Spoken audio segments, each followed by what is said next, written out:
Aren't you excited, Basil? Am I exciting you? I love hypothetical e-dollars.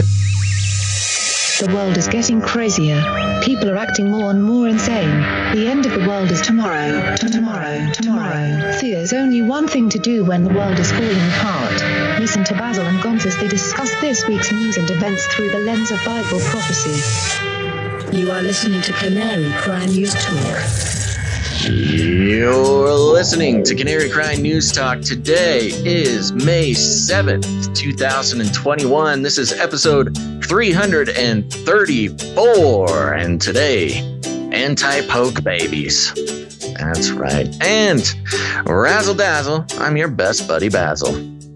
And this is Gonz or Ginzo, your favorite Asian provocateur for Christ. Welcome to the podcast where we bring you the best news, which is the gospel message of Jesus Christ, while reporting the egregious with a well-rounded, biblically grounded take on world events. And yeah, as you said in the pre-stream, which some of you can't hear, we did get the YouTube channel back, at least the Face Like the Sun channel. The appeal was passed, and it was again the same thing, medical misinformation. And it was the same appeal that, hey, we're not claiming to be medical authorities. We're not telling anybody to do this or that about the jab or the the Ronas or anything. And I think they like that. I think they like hearing like, oh, these guys aren't pretending to be authorities. Yeah, they got to know. And all we do is read mainstream news. So if there's some they don't like, I mean, take it up with CNN, baby. Yeah, I had to list the stories that were covered on the episode that got deleted and we got the strike for. Nevertheless, we're still, at least on the Face Like the Sun channel, 2 strikes away from losing the channel. So if that strike, if the appeal didn't get accepted, we would have been down to 1 strike and you're out. So living on the edge on YouTube, which is why it's so important to sign up to the email list, or just make sure you know how to stay in contact with us, because it could all end at any moment. Yeah, I'm always surprised when we get a strike on the Face Like the Sun channel and it doesn't allow us to stream. In this case, it was for the very exciting episode 333, which, about, I don't know, at least 500 people didn't get to watch live. But that's okay. That's why you got to follow us in other places. Now, I will say we have had a soft launch of an upgraded version of canarycrynewstalk.com. So for those who had any complaints or had a hard time figuring it out last time, if you head over to canarycrynewstalk.com, you'll notice a bit of an upgrade. It's significantly easier to join the mailing list or become a producer or check out, we've got all of our streaming stuff listed there now. So put that as a bookmark on your browser. And if you haven't done it yet, you should definitely go join the mailing list, because one of these days when we're unable to get these strikes removed, the mailing list will be the only way to figure out where we're going live. So there you go. Head on over to canarycrynewstalk.com. Anything? What's going on? Anything before we get started? Oh. For those who are on YouTube, go ahead and make sure to hit the like button, subscribe, all that kind of fun stuff. Like, subscribe, bell button, all. Like, subscribe, bell button, all. Yes, and I like the swirly background on the new website. It's very... I thought it was kind of fun. The ink splatters and watercolor sort of abstractness has always been a part of the Canary Cry brand, but we got some sort of upgraded versions of that. 2021 versions, baby. The Gen Zs love it. Yeah, appeal to the Gen Zs is what we're trying to do here on Canary Cry News Talk. Because we're so young and hip. Speaking of appealing to youngins, I guess, I don't know. Have you seen this clip of Trump and Biden playing Fortnite? I have, and may I say, it was lit. Donald, where are we landing? Well, we're looking at quite a few places to land at. We could land over at Tomato Town. I love tomatoes. We could go over to Pleasant Park, although quite frankly, it's not too pleasant. There's a lot of Bad guys, terrible guys who don't like what we're doing, so they'll probably shoot us. We could land.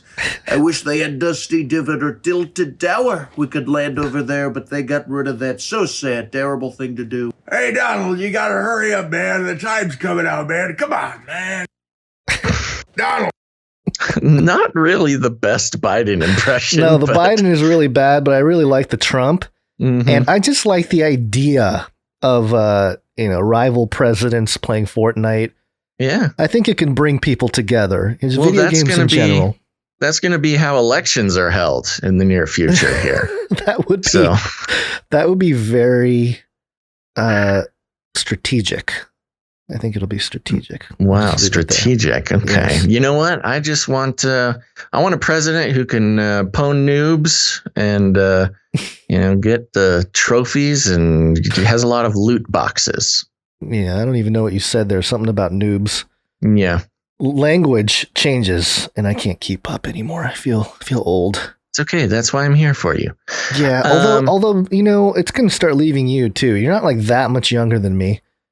Oh no, I have made an early commitment to stay hip, and it's not going so well. But It's the river moves video quickly. games. Video games are a big part of it. That's one of the main reasons I continue to play video games.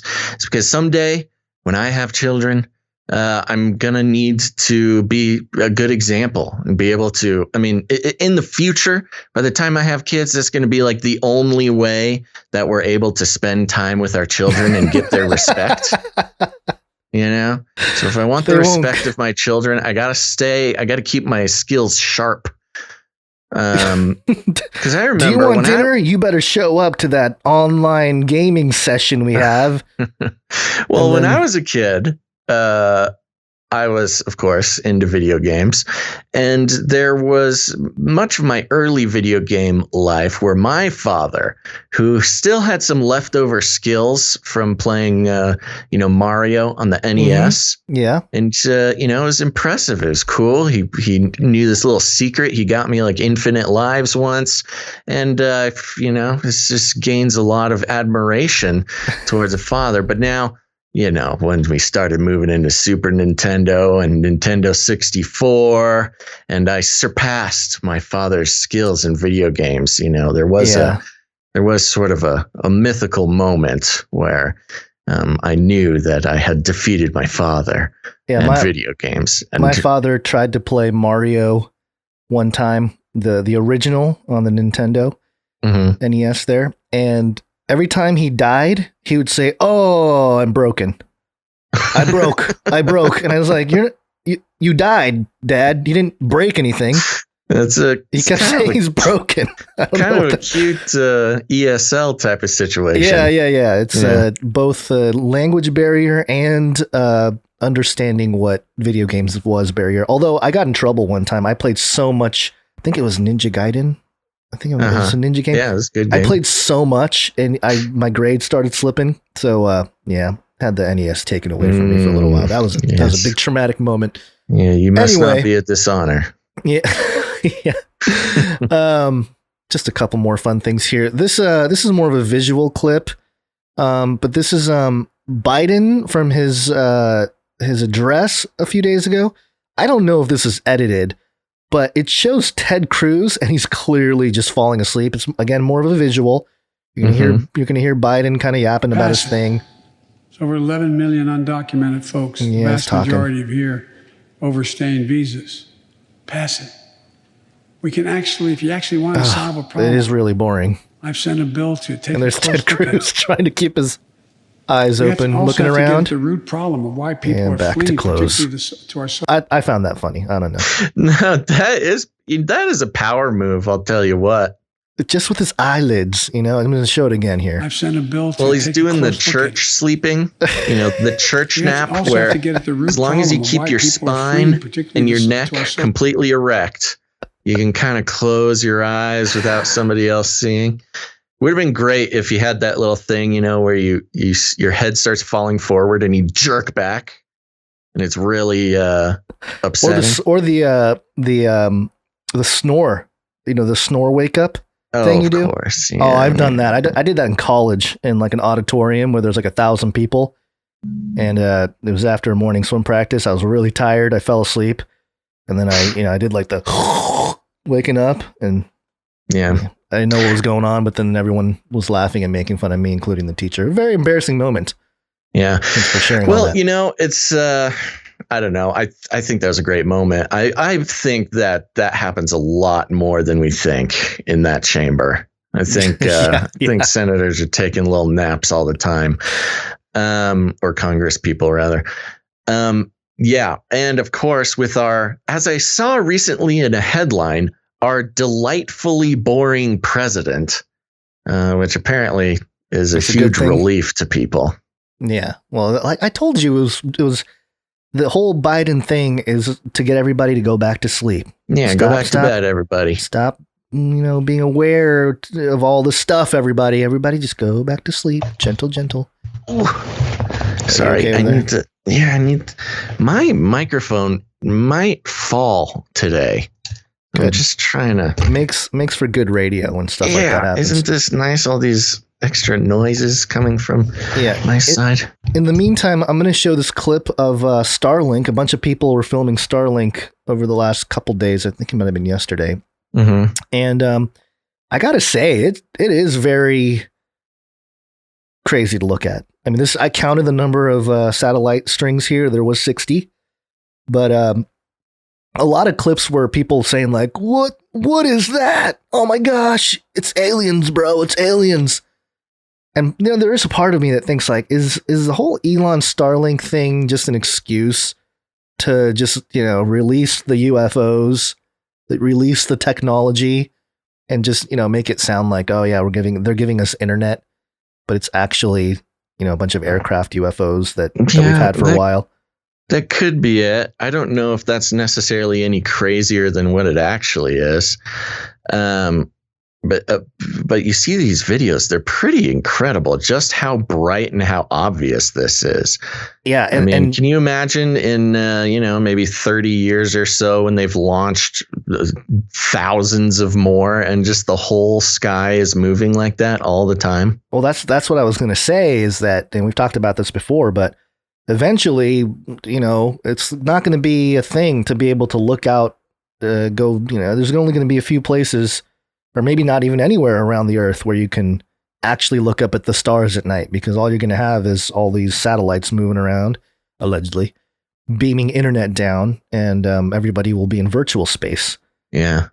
So how much they have 60 up there? 60. Is that all of them, or do they have multiple of these trains? No, this is a train of 60. Which is why a bunch of people were freaking 60. Out. My question is, there's a lot more than that. There's a lot more. Okay, so there's many of these trains going around the world. Yeah. Huh, okay, well, there you go. Keep an eye out. There has got to be a Starlink tracker site or something where you can, if it's going to be passing by you. Yeah, let me pull it up real quick. You want to pull it up? Okay. There it is. Findstarlink.com. And it looks like you can all pull it up here on the screen. Looks like it's sitting on Nigeria. Let me see if I can. Oh, this is great radio here. Yeah, no, I mean, I was just wondering if it does exist. We don't need to do a full search right now. Yeah, well, now that you have me doing it, I'm in Los Angeles, California. Find visible times. I'm just going to go ahead and do that. And okay. Sunrise, 5:58 a.m. or sunset at 7:42 p.m. Oh, that's totally doable. May 7th. Is that today? That is sometime. For 5 minutes. Yeah, that's today. So you can step outside and watch it tonight at 7:00. Yeah, I won't. But okay, cool. Okay, cool. All right, well, should we start the show? Flippy update. Do you want fries with that? Okay, folks, it's time for the Flippy update. If you're new, here's the thing. Flippy is the colloquial name for the disembodied robot arms that are taking our jobs, enslaving our children, and flirting with our spouses. We use talking about Flippy as a way to discuss all the new fun and exciting ways that robots are taking over the world. Now, there's nothing we can do about it. Today, Gons, we got a an update. This is actually a Spot update. Of course, the Boston Dynamics dog robot Spot. This is coming from theguardian.com, and the headline, New York mayor calls off creepy, alienating police robo-dog. Dun, dun, dun. Aliens. Yeah.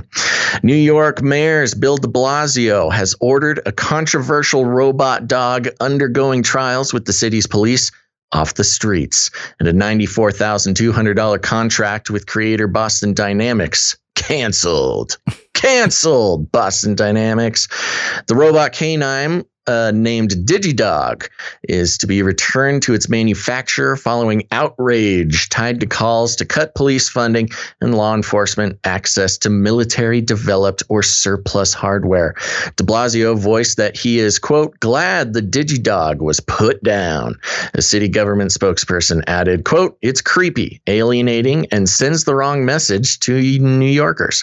The 70-pound robot could run at 3.5 miles per hour and climb stairs. It was primarily intended to go into situations deemed dangerous for officers and had been undergoing trials in the Bronx since it was unveiled last December. Quote, this dog is going to save lives, protect people, and protect officers. Like how people and officers are separated out there. Yeah, it's just a different class of different race of beings. Yeah, different creatures, yes, Yeah. as we've all apparently collectively decided over the past year. Anyways, and that's our goal. A police spokesman said at the time. Officials later said that the robot's purpose was to take police officers out of harm's way. But the dog sparked an immediate backlash, with critics noting police dogs have been traditionally used to suppress and intimidate communities of color. Oh, DigiDog was racist. Some critics also pointed out it was reminiscent of robot dogs in the dystopian Netflix series Black Mirror. Reminiscent is the incorrect word there. It was exactly like the robot dogs in Black Mirror. But, quote, shout out to everyone who fought against community. Whoa. Shout out to everyone who fought against community advocates who demanded these resources go to investments like school counseling instead, said Congresswoman Alexandria Ocasio-Cortez on Twitter. Oh, yeah. Am I reading this correctly? Shout out to everyone who fought against community advocates who demanded these resources go to investments like school counseling instead. Doesn't that sound like she's saying shout out to everyone who was against investing in school counseling? Yeah, well. Was that a whoopsies? I don't know if it's a whoopsies. I don't think you're reading it wrong. I think your lady there is just not the most eloquent. Shout out to everyone who fought against community advocates who demanded these resources go to investment. Oh, I see what she's saying. Yeah, it makes sense. She was giving a shout out to the people who fought against community advocates who demanded the people that not demanded the investments. Advocates. Yeah, well, she's kind of she's referencing the same people twice, which is why it's confusing.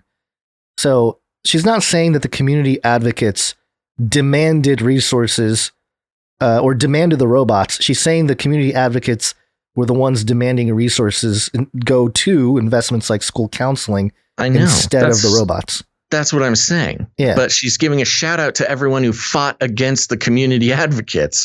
It doesn't matter. Quote, now robotic surveillance ground drones are being deployed for testing on low-income communities of color with under-resourced schools. Okay, she's using sarcasm here, is what I think is going on. Akin Ola, host of This is the Revolution podcast, wrote in The Guardian last month that, quote, there is more than enough evidence that law enforcement is lethally racially biased, and adding an intimidating non-human layer to it seems cruel. So there you go, Gons. That's one thing that, the social justice industry and you and I have in common is we don't want these robotic dogs enslaving humanity. So there we go. We've built bridges. Yeah, you just love AOC. You know what? She's a passionate Latina. And even though we don't agree on things, she's got a symmetrical face. Okay. All right. Moving on. All right. Okay. Let's move on. We want to just forget that happened. Lots of things that I want to just forget happened recently. Mm-hmm. Chinese news. Welcome to Chinese News. This is the New York Times. Heads up. A used Chinese rocket is tumbling back to Earth this weekend. The chances of it hitting a populated area are small, but not zero. That has raised questions about how the country's space program designs its missions. So there you go. There's the headline there. Yeah, this is a fun story. I like this. Mm-hmm. It says, no, you are almost certainly not going to be hit by a 10-story, 23-ton piece of a rocket hurling back to Earth. That said, the chances are not zero. Part of China's largest rocket, the Long March 5B, is tumbling out of control in orbit after launching a section of the country's new space station last week. The rocket is expected to fall to Earth in what is called, quote, an uncontrolled re-entry sometime on Saturday or Sunday. Whether it splashes harmlessly in the ocean... Uncontrolled re-entry is such a beautiful way to put the fact that this giant rocket is going to smash into somebody's house. Maybe. That said, the chances are not zero. Did I just read that? I just read that. Whether it splashes harmlessly in the ocean, harmlessly, wouldn't it hurt some ocean animal? These evil people at the New York Times who think ocean animals aren't worthy, or impacts land where people live. Why China's space program let this happen, again, remains unclear. And given China's planned schedule of launches, more such uncontrolled rocket re-entries in the years to come are possible. The country's space program has executed a series of major achievements in spaceflight in the past 6 months, including returning rocks from the moon and putting a spacecraft in orbit around Mars. Yet it continues to create danger, however small, for people all over the planet by failing to control the paths of rockets in launches. Quote, I think it's negligent of them, said Jonathan McDowell, an astrophysicist at the Center for Astrophysics in Cambridge, Massachusetts, who tracks the comings and goings of objects in space. Quote, I think it's irresponsible. The piece that will be dropping out of the sky somewhere is the core booster stage of the Long March 5B, which was designed to lift the big heavy pieces of the space station. For more rockets, the lower stages usually drop back to Earth immediately after launch. Upper stages that reach orbit usually fire the engine again after releasing their payloads, using them toward re-entry in an unoccupied area like the middle of the ocean. Over the past 3 decades, only China has lifted rocket stages this big to orbit and left them to fall somewhere at random, Dr. McDowell said. For the Long March 5B booster, that could be anywhere between 41.5 degrees north latitude and 41.5 degrees south latitude. That means Chicago, located a fraction of a degree further north, is safe, but major cities like New York could be hit by debris. On Thursday, the Aerospace Corporation, a nonprofit largely financed by the federal government that performs research and analysis, predicts re-entry will occur on Saturday at 11:43 p.m. Eastern Time. If that is accurate, debris would shower down over northeastern Africa, over Sudan. Wakanda forever.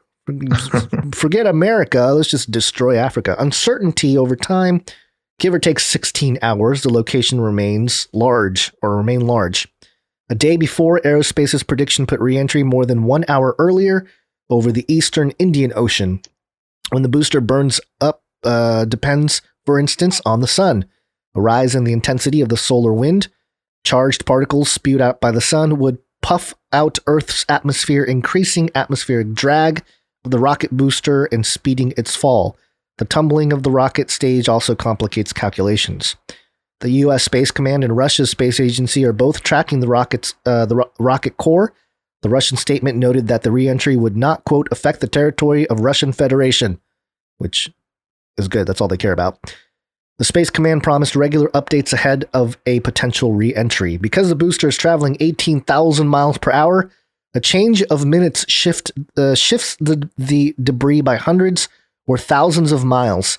It is only a few hours before re-entry that the predictions become more precise. Quote, "It's an engineering decision based on probabilities," Dr. McDowell said. He said the Chinese engineers could have designed the trajectory to remain suborbital, falling back to Earth right after launch, or they could have planned an additional engine firing to drop it out of orbit in a way that posed no possible danger. Quote, "It's not a trivial thing to design something for a deliberate re-entry, but it's nevertheless something that the world as a whole has moved to because we need to," said Ted J. Mulehop, Principal Director of Aerospace's Center for Orbital and Reentry Debris Studies. China plans many more launches in the coming months as it completes construction of the country's third space station called Tiangong, or Heavenly Place. Triggered. Flat Earthers triggered. That will require additional flights of the Mammoth rocket and the possibility of more uncontrolled re-entries that people on the ground will watch nervously, even if the risk from any single rocket stage is tiny. Quote, "It's in the shared interests of all nations to act responsibly in space to ensure the safety, stability, security, and long-term sustainability of outer space activities," Jen Psaki, the White House press secretary, said on Wednesday, adding that the United States hoped to promote responsible space behaviors. Ooh, responsible space behaviors. Yeah, she said she'd, after being asked to elaborate, she said she'll circle back. Circle back, but I'll have to circle back. Falling debris has long bedeviled space flight. Yeah, and it goes, and this is an extremely long article after that, just goes into the history of space debris falling. But yeah, this is very interesting. You know, I saw in another location that, you know, of course, the United States rockets, and I think rockets for decades, have basically been designed where those boosters, they fall off before going into orbit. And so whether or not this one was designed to fall off before orbit and just didn't and entered orbit, or they just purposefully brought it all the way into orbit. I think I don't think it was designed to do that. I think that was kind of the point of that guy. And that's quoted in the article here saying go into orbit or not go into orbit. It was well, I don't know. Yeah, you're right. I don't know if it was designed to go into orbit, but it did go into orbit. Yeah, I know. Yeah. So what I'm saying is this particular article didn't make it sound like it was an accident that it went into orbit, which I actually believe more than it was just an accident that it got into orbit. Because, I mean, that's all part of pretty well-established science. That's just a math thing, unless there was some problem with the actual machinery that didn't let it disconnect.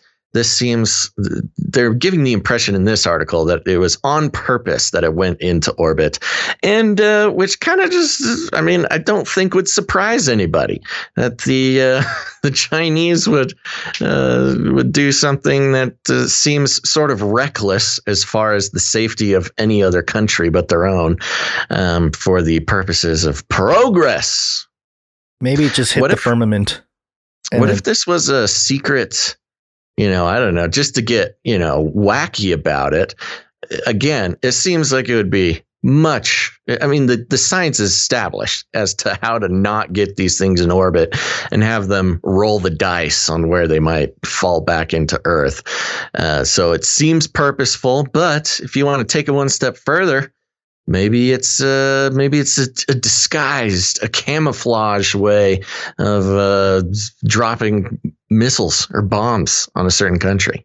It could be a whole lot of things. I'm sure China can use it potentially as like a negotiating chip.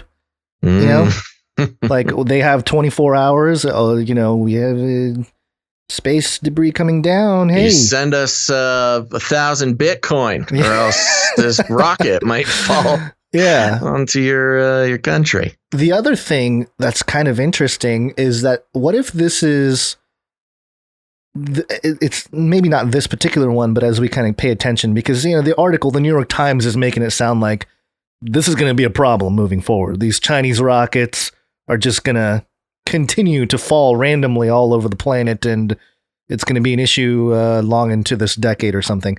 Yeah. Is it like a way to force the hand of whoever owns the advanced technology to actually do something to show about their it? hand to destroy the rocket as it falls? Yeah. Well, I've got a fun tweet for you. Well, we're here coming from at Breaking 911. Breaking! U.S. Defense Secretary Lloyd Austin says there's no plan to shoot down remnants of large Chinese rocket expected to plunge back through atmosphere this weekend. And there's a video there. I don't know, it's a minute and a half if you want to, if it's worth looking at. This Chinese rocket will come down. Do you consider it a potential threat to the U.S. and do you have a plan for shooting it down if necessary? Thanks, David. The latest estimates that I've seen is somewhere between the 8th and 9th, and the experts are still working on that. At this point, we don't have a plan to shoot the rocket down. We're hopeful that it will land in a place where it won't harm anyone, hopefully in the ocean or someplace like that. I think this speaks to the fact that for those of us who operate in the space domain, that there is a requirement, there should be a requirement to operate in a safe and thoughtful mode and make sure that we take those kinds of things into consideration as we plan and conduct operations. Do you even have the capability to shoot it down? There's the question. David, as you know, we have the capability to do a lot of things, but we don't have a plan to shoot it down as we speak. Okay. David, as you know, we have the capability to do a lot of things, but we don't just want to show the Chinese what we're capable of doing. You know, I was going to say this would be a great job for Flippy. You remember the the quadro arm space Flippy to grab space junk and pull it into the atmosphere? Yeah, but you'd have to. Does it have a mitt big enough to catch it? Oh, Flippy is capable of a lot of things, Gons. I don't know about that. You know that, Gons. You know. As you know, Gons, Flippy is capable of things you cannot even imagine. Yeah. So this will be interesting. I mean, this is happening tomorrow, so we'll see what happens. But yes, who knows? It is a little bit reminiscent of, now, again, I'm just kind of doing some wacky thinking here. You know how Putin, when a new U.S. president comes in, he always pushes the limits on what he can get away with the new president. Trump, he started flying bombers over Alaska and close to the East Coast just to see what the president would do. And then, of course, as we're seeing now with the new Biden administration, again, sending planes over Alaska off the West Coast and, bossing Biden around when it comes to Ukraine. Maybe China's kind of doing the same thing in a different way. Like, hey, oopsies, we dropped a rocket. U.S., can you do something about this? Are you capable of it? Show us your space lasers. Well, yeah, I mean, along those lines, if this hurts or kills American civilians, would that be enough to officially go to war with China? I don't know. That's a great question. Because it's not really like might be enough for us to accidentally drop something out of space. Everyone's just going to, oops. Just a tungsten rod. The rod of God comes blasting down into Wuhan there. That's a great excuse to blow up. We dropped a rod of God on your viral institute. Yeah. Oh, that would be fantastic. A great coincidence and just a way to get rid of the evidence and all that stuff. Yeah, that would be like a 9/11 style evidence destruction operation. I mean, the way Biden is and just the entire U.S. government right now is in the hands or in the palm of the Chinese Communist Party. I wouldn't put it past them that this is, we'll have to see it. I mean, I'm sure we'll see how it plays out. A lot of the earth is ocean. So, just knock out some. You heard it here first, folks. That's what I hear anyway. I haven't traveled. A lot of the earth is the ocean. I haven't traveled the 7 seas all myself, so couldn't tell you. All right. Well, I got some great mind control news for you. You're going to want to hear, Guns. Mind control intensifies. Okay. This is coming from The Times. This is over on archive.org, but thetimes.co.uk, the headline is Inception Law Aims to Stop Mind Control. We've got a nice little picture of Leonardo DiCaprio and what is that person's name? Elliot Page, who is now a man, right? I don't know if it's a transition thing. I think it's a identification thing. Yeah, well, it's not a transition went thing. from Ellen to Elliot. All right. The article reads like this. Chile is aiming to become the first country to protect people from mind control, as the ability to tinker with brains once the stuff of science fiction comes close to reality.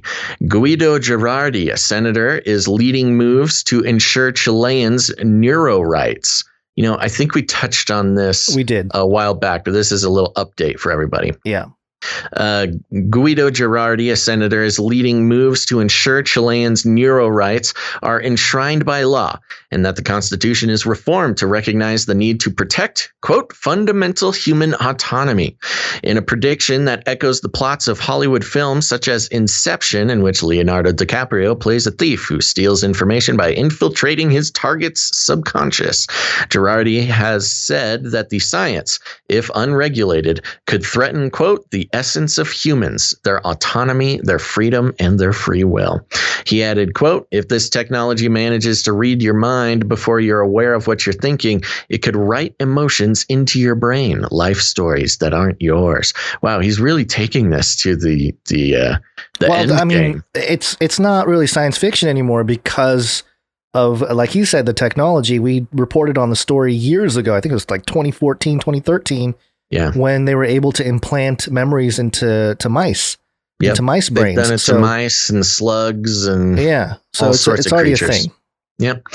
Girardi's proposal received unanimous support in Parliament last year and is being considered as part of a constitutional rewrite, which is likely to be finalized next year.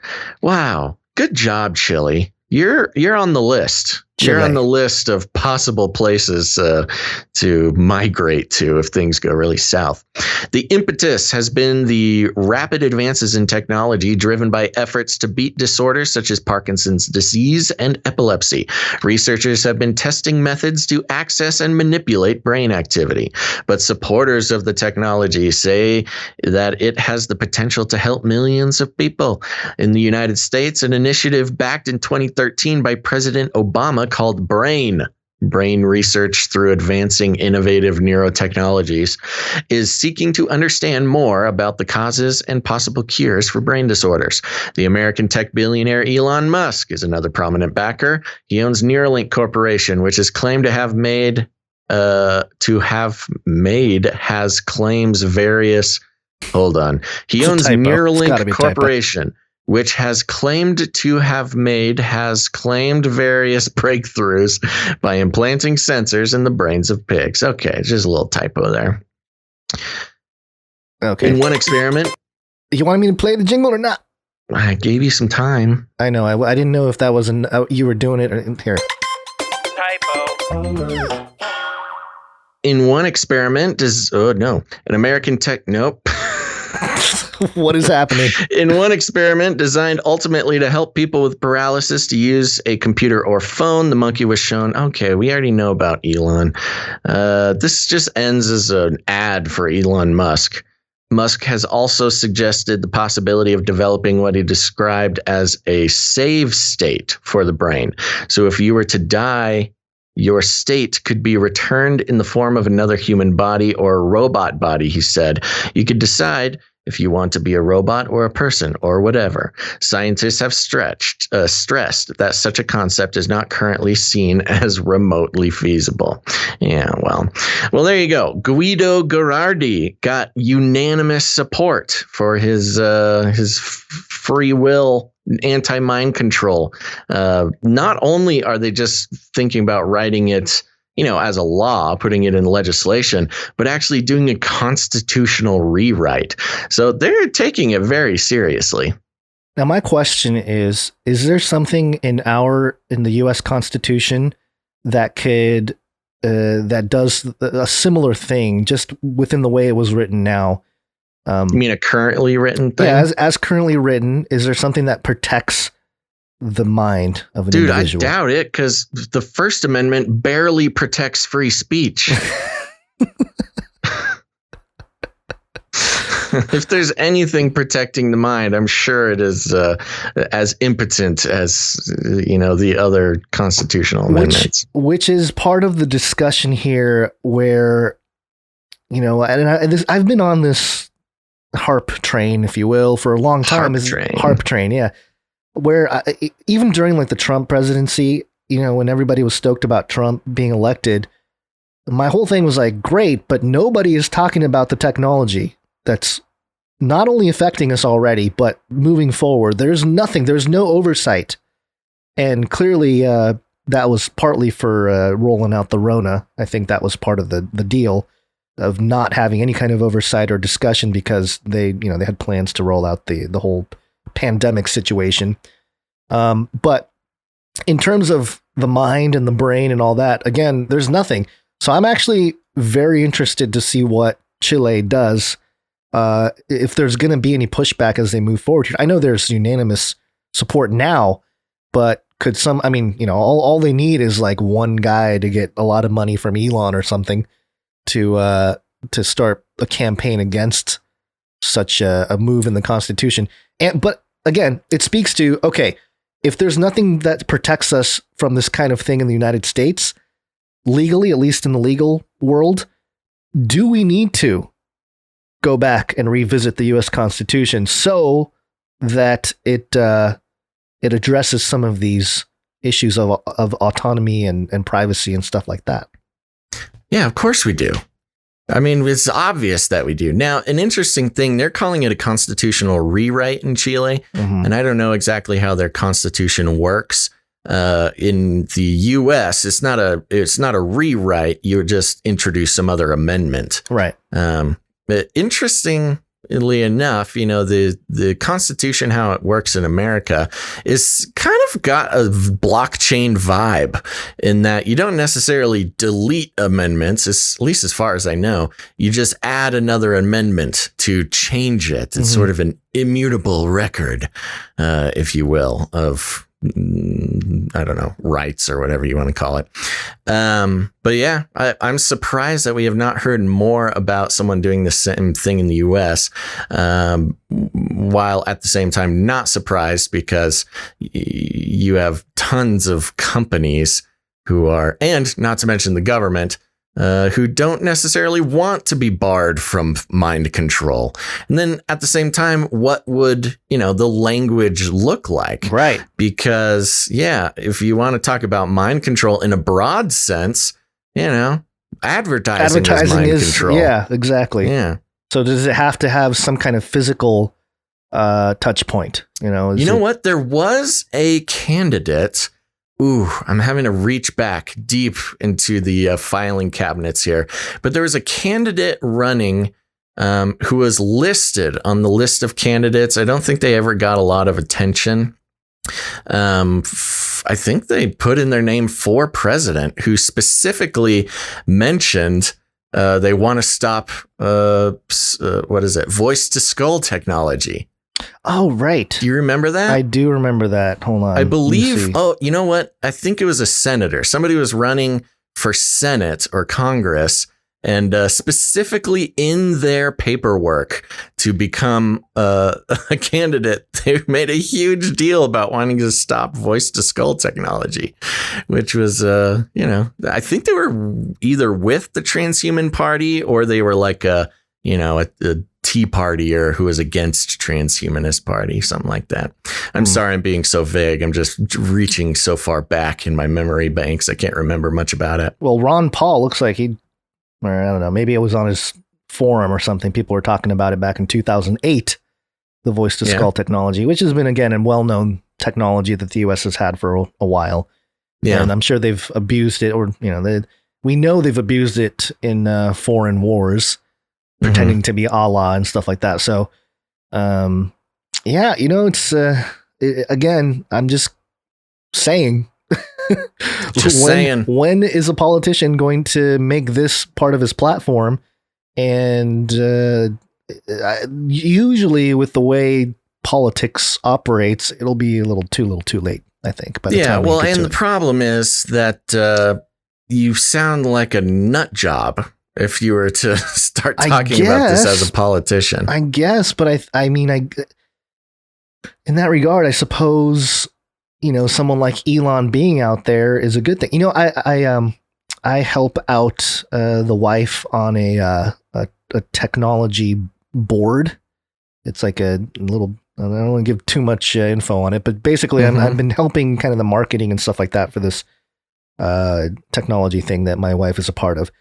And they wanted us to send out these like email advertisements because it's it's like a nonprofit thing. You try to get people involved. And so somebody wrote, they wrote like a little piece on an individual who doesn't exist. They're like, hey, you can support these people who want to get into technology and all the STEM, which is like science, technology. What's E? I can't remember E. What's emerging or something? Engineering. Okay. Engineering and math, in the STEM field. And in the writing, it was this fictitious girl who wants to become a scientist and all this. And the way they wrote it, it was like, she wondered how, what it would be like to have a Neuralink in her brain and all this. And it was like, oh man, seriously? We want to put this out there? Like, hey, you can support us. Get this person to live her dream and be a part of the revolution of microchips and brains. It was not. That's the thing, man. It's generally, I mean, for someone who doesn't think too hard about it or doesn't have sort of an already developed cosmology around those things, it sounds like fun new gadget. There's some people where the Neuralink and connecting your brain to a computer, stuff like that, it's just the next version of the iPhone, the next version of the fun new gadget that, we're all going to wait in line for. Yeah. Well, it's troubling. And, obviously you and I are probably not going to run for any offices anytime soon. I welcome. I wonder if an anonymous character with googly eyes can actually run for office and remain anonymous throughout the whole process. You know what? I think that I could get American. The support of the libertarians. I could get the support of. I think I could even get the support of the transhumanists. They're like, "Oh, this guy's cool. He wears a VR mask all the time." It'll be like the Caitlin for California thing. They're like, "Yeah," but then they look at your policies and they're all, "What do we do?" That is actually a great observation. Me running for some office would be myself to transhumanists is Caitlyn Jenner to the LGBTQ community. Yes, very much. All right, let's keep the show going. Okay, here we go.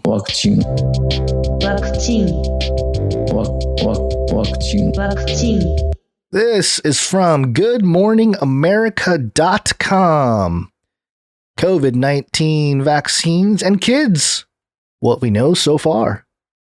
Great. Yeah, really pushing it. COVID-19 vaccine eligibility for teens and even younger children appears to be on the horizon. The U.S. The U.S. Food and Drug Administration may grant emergency use authorization to Pfizer-BioNTech's coronavirus vaccine for teens and children ages 12 to 15 any day now. All people in America 16 years and older are already eligible to receive the Pfizer vaccine, and anyone 18 years and older is eligible for Moderna or Johnson & Johnson. Pfizer, which is currently conducting clinical trials with children as young as 6 months old, has said it will likely seek an emergency use authorization for its vaccine for children ages 2 to 11 in September. Ooh. Moderna, which, like Pfizer, received emergency use authorization for its COVID-19 vaccine from the FDA in December, and Johnson & Johnson, which received emergency use February, are also both currently conducting clinical trials with children. I mean, this just sounds like they're admitting child abuse, but I don't know. The rapid pace of progress has left parents searching for answers as quickly as the science develops. Here is what parents may want to know about the COVID-19 vaccines and kids to help them make decisions. So you ready, Basil? I'm ready. Okay, number 1. What is the science behind the COVID-19 vaccine? Oh, we've talked about this quite a bit, but what is Good Morning America telling the parents? Okay. All right. Both the Pfizer and Moderna vaccines use mRNA technology, which does not enter the nucleus of the cell and doesn't alter human DNA.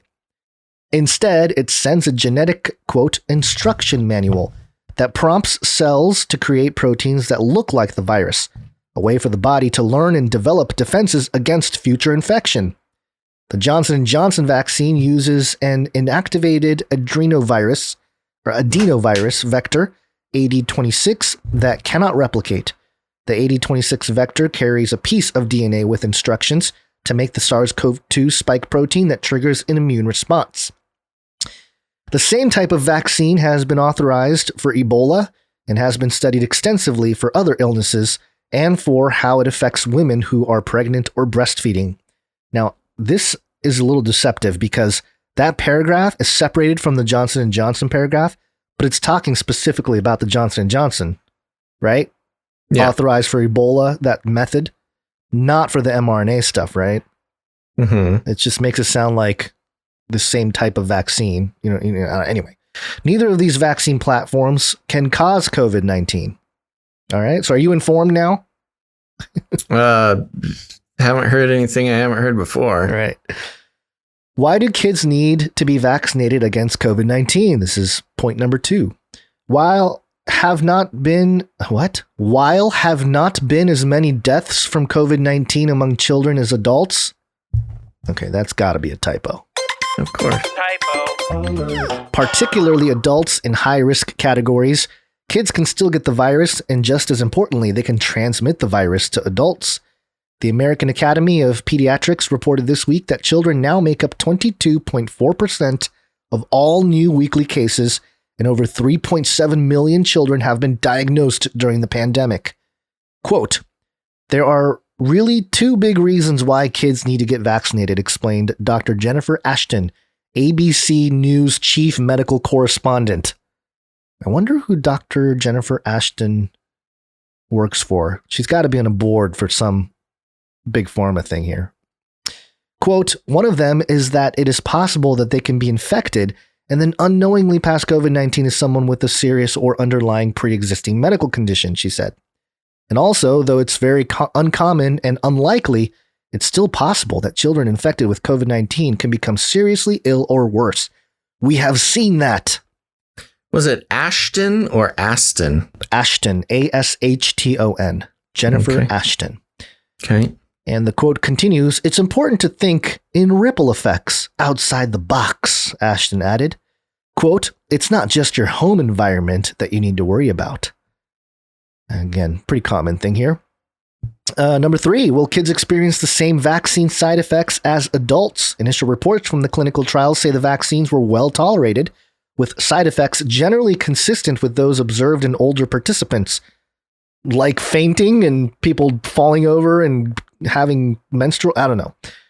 Once the vaccine is authorized, more specific data on possible side effects will be made publicly available. Moderna announced Thursday that an initial analysis of its COVID-19 study with teens aged 12 to 17 found the majority of side effects were mild or moderate in severity and said no serious safety concerns had been identified. Number 4, will kids get the same dose of the vaccine as adults? Pfizer is asking for the same dosing for 12 to 15-year-olds as adults in its current request. Moderna and Pfizer are currently undergoing what's referred to as dosing trials, where researchers work to figure out how much of the vaccine kids can tolerate and how much they need to be protected. After researchers find an appropriate dose with the younger children, they'll move on to the second part of the trial, which includes splitting children into a placebo and treatment group. There's no legal protection for these kids? Oh. Protection from whom? The damages caused by these trials. Oh, no. And what are the parents if you're in a that are trial, like, there's no compensation. I mean, what are the parents that are like, oh yes, I would volunteer this is they believe the science, Gons. Yeah, I guess. They're true believers. They have faith in the science. I suppose if throughout history, parents sacrificed their babies to Molech, this is, a little bit tamer than that. So, yeah. Quote, we're looking to identify the optimal dose in the first set of kids, and then we'll substantially expand the number of kids involved in that study. Stephen Hoge, president of Moderna, said in an interview that aired Wednesday on World News Tonight, quote, we hope that the data in the fall of this year, and obviously we'll submit it with regulators. Hold on, quote, we hope to have that data in the fall of this year, and obviously we'll submit it with regulatory regulators and hope to be able to start vaccinating younger children by the end of the year, if not early next year. Why does it sound so nefarious? All right, so this next part is really the punchline or the big kicker here. Have you found anything about Ashton? Yeah, so she's basically just a showbiz doctor. I mean, she is a doctor. Let's say a board certified obstetrician and gynecologist. Completed her residency at St. Luke's Roosevelt Hospital. She was an attending physician at Englewood Hospital and Medical Center, and is currently in private practice in New Jersey. But she's written several books: The Body Scoop for Girls, Your Body Beautiful, Eat This When You're Expecting, Not That. And then she got into television in 2006 as the first female medical contributor of Fox News channel. Oh, wow. Yeah. Then appeared on the Learning Channel, PBS, Oprah. She joined CBS News in 2019. CBS, co-hosted ABC television series, The Revolution. Then she, ABC World's Tonight. The Doctors, which was she was an on-air personality for a daytime talk show, The Doctors. As of March 2020, she's been a co-host of GMA3, What You Need to Know, which is a Good Morning America. Good Morning America. Interestingly, in her education, Columbia, Columbia University, which is that a CIA institution? They're all Ivy League is like. Yeah, Columbia. There's something very specific, but I forget what it was about Columbia. So yeah, I mean, she is a real doctor, but recently has been a showbiz doctor. Yeah, there's a whole CIA. Yeah, the CIA connection to a whole bunch of Ivy League schools, and it's been a long understood thing here. It's like a recruitment center. It's like getting people through the program, and then they can. And the other thing is. There are actual doctors, medical professionals who have fallen out of favor with the mainstream that were on Oprah and stuff like that, who, because they question what they're doing with the vaccines now, are just, they're canceled basically in their own kind of way. They're not allowed to go back on TV shows and mainstream news outlets and stuff because they're not towing the line of the basic mainstream narrative here. But okay, here's the big one. Number 5, could COVID-19 vaccine impact puberty, menstruation? ? Yeah, this is the big one recently. There is currently no clinical evidence to suggest the vaccines can have long-term effects on puberty or fertility, according to Ashton, a practicing board-certified OBGYN. Now, television doctor. Weird, they don't like to mention that. Yeah. If you and I have both kind of studied or at least looked into neurolinguistic programming. And this right here is very much of that ilk. Because it says there is currently no clinical evidence to suggest the vaccines clinical evidence being also keyword. Clinical evidence to suggest the vaccines can have long-term effects on puberty or fertility. Because why, Basil? Because it's only been a few months since this thing has been out there. They've only been jabbing kids with it for a few months. How in the world Are they going to have any evidence whatsoever of the effect, the long-term effects on puberty or fertility? Time, even if a child was starting puberty when they, 4 months ago when we first started having the vaccine, there'd be no way to tell if it affected it by now. Right. And so it's just appalling to me that they would say this. I mean, they're basically saying, we have no clue if this will have an issue with long-term effects on puberty or fertility, but we can't say that. So we're just going to say we currently have no clinical evidence. Currently have no evidence, yeah. And currently have no evidence makes it seem like, it's safe. For people not paying attention. Clinical evidence, because we have not had any clinical studies, and you don't have clinical evidence for something you haven't clinically studied. Right, exactly. So, yeah, of course you don't have any clinical evidence. Yeah. Yeah. So, again, this is a very sleight of hand move here to convince parents that, it must be safe. And, the appeal to authority. It's a practicing board certified But to be OBGYN. fair, of course, we are questioning this mainstream authority. To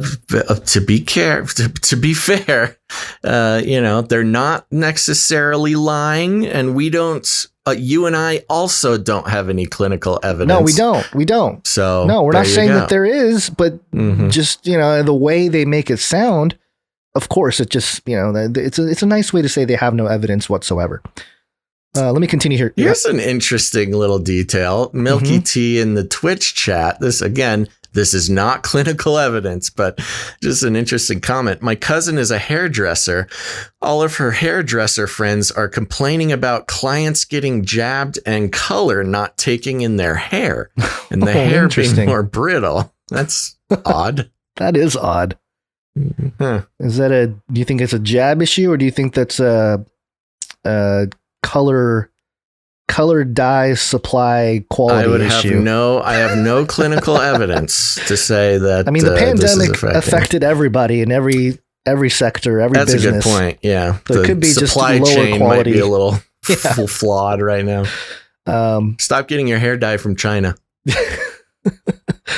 I continue on here. Ashton noted that while there has been anecdotal discussion of the emotional event of finally receiving the vaccine temporarily impacting menstruation for adult women, the idea of the cause being from the vaccine itself, quote, defies science and biology. That is fascinating. That's anti-woman. That's going back to the hysterics.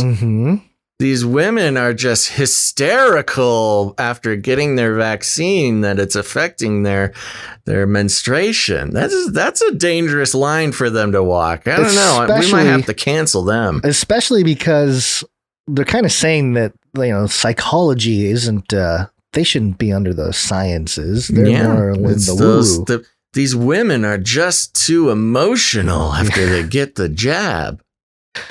I thought that was very interesting because that has been part of the conversation, and there's been a lot of headlines that we've covered over the last few episodes of adult women, and even post-menopause, post-transition transgender people menstruating again, and postmenopausal women menstruating again. This is bizarre. Yeah, and the quote continues here. "It is really important to understand basic biology here," Ashton said. Quote, "Women can have changes in their menstrual cycle and also have gotten the vaccine. That doesn't mean that one caused the other." Of course. The ongoing, what is it? Correlation, not causation. Correlation does not equal causation, yeah. Quote, "Right now, there is no puberty concern. There is no fertility concern," she added. That sounds like mind control, doesn't it? "There is no puberty concern. Yeah. There is no fertility concern." She's using repetition. Well, and it's also false. That's what I was going to say. There is concern. Maybe not by you, but people out there are concerned. Which is exactly why you're even addressing it. Yeah. Hello. Right. Hello. Yeah. Okay. Well, anyway, that was the big one because, again, with puberty could be as long as 4 years is what I read. It could be as long as 4 years. It usually takes a couple years for most kids, but there's just no way they would know. I mean, I don't know. Yeah, right. It's that's the point. Yeah. And that's again the difference between actual science and the media communication. It's true. There is no clinical evidence to show that the vaccine would affect puberty because nobody's running clinical trials on the effects of puberty, and it's only been 4 months since children, less than 4 months since children have been getting it. It's been like 2 months. So yes, in the 2 months of children getting it, perhaps there's no clinical evidence, but that doesn't mean there won't be. And that just goes back to, again, to the sort of insulting part of the battle against vaccine hesitancy. There's a wide range of vaccine hesitancy, but at a very basic level, somebody can be hesitant exactly because there is no clinical trials on these things, and the trials were not long enough. And, whoever's getting the vaccine right now, they are the trial. And 2 or 3 months of children getting the vaccine is not enough to adequately, confidently say that it won't have an effect on puberty. You know what I just thought of as the perfect analogy for what this situation might be is, have you ever watched the home shopping ladder blooper? Yeah. Okay, I'm gonna play it because it's. I think it's only a minute long here, and you played this recently too. I feel. Or maybe it was just you and I before the show. There's a katana one. There's a katana one where the guy's chopping. He's look, check it out, and the katana breaks and it slices him. And he goes, it got me. Got me. The tip just got me. This is a little different though. This one is I love these bloopers. It's a guy. He's showing this lady this ladder that's supposed to. I don't know. It's kind of a weird looking ladder, but anyway, I'm going to play it here. This is the analogy of what this Ashton doctor is doing or potentially doing with the vaccine here. It's a very easy situation to operate. You just push the buttons in right here on the two sides. There are two little buttons, and all you do is push them in, and that will release it. And right here. Push the button in, that releases it, and then after you let go, there's no problem. There's no problem whatsoever. So really, you're all set. And this is tough. It is? Listen, give you an example. Okay, now he's climbing up on the ladder. So you here. have you have to get up on the wall, high ceiling, vault the ceiling. Hey, listen, just walk right in. See, look, there's no evidence that it's false. It's very safe, it's durable, and it's lightweight. Scaring me. So really, now it's locked in place. Okay, so really, you say, oh God, Harold, are you okay? Actually, I didn't have it locked. You have to lock it. Once you lock it, you're okay. Even after he falls. When he's saying it's okay, you gotta lock it, he is full on scorpioned on the ground, backwards folded in half. Oh, this makes me laugh. Sorry. All right. It brings me joy. But anyway, that's my analogy for this type of thing where, it's all fine. It's fine. And it can fall apart. It can start looking like it's problematic, but they'll just keep saying, no, it's fine. No, now it's working, and then eventually it's going to be face palm. And again, just to reiterate, there's a lot of variation within the vaccine hesitancy. Sure. We are simply saying that saying that there's no clinical evidence that it affects one thing or another is just, it's a true statement, but it's just not enough for a lot of people. And I think a lot of people would agree with that. Yeah. All right. Well, there's more here, on the kids thing. Yeah, there's more here from this article, but it's not really worth talking about. The only other thing I had a couple other links that just to demonstrate that the basic narrative here is being promulgated in the mainstream. You have the Philadelphia Inquirer. They had an article, Pfizer COVID-19 vaccine for kids and teens, safety and side effects explained. And it's basically the same thing. They did mention here in this particular one from the Philadelphia Inquirer that in March, Pfizer reported results from a study with 2,260 children ages 12 to 15, none who received the vaccines contracted COVID-19. There were 18 cases of COVID-19 among the children who received the placebo. And then it says that doesn't necessarily mean the vaccine is 100% effective among children. And then there's a doctor quoted, "Nothing is 100% effective." He's the director of the Vaccine Education Center at the Children's Hospital of Philadelphia. Quote, "But you can say with confidence it is highly effective." So again, a lot of dancing around. Well, I mean, that's those are the clinical trials that have been done, is that it's shown to reduce the severity of COVID, reduce your ability to catch it. I mean, those numbers are not necessarily what's being disputed either. No. Now, again, a similar thing with the clinical trials thing is they never actually did adequate measuring of if you're able to shed the disease once you are vaccinated. So as of now, the clinical, there's no clinical evidence to show that you can't spread the disease while you have the vaccination either. So anyways, here's a fun clip. Which one's the clip? Oh, yeah. Before we get to the clip, one more headline here. This is from the Houston Chronicle. Houston toddler first to receive COVID vaccine in Baylor, Texas children's trial for young kids. Mm-hmm.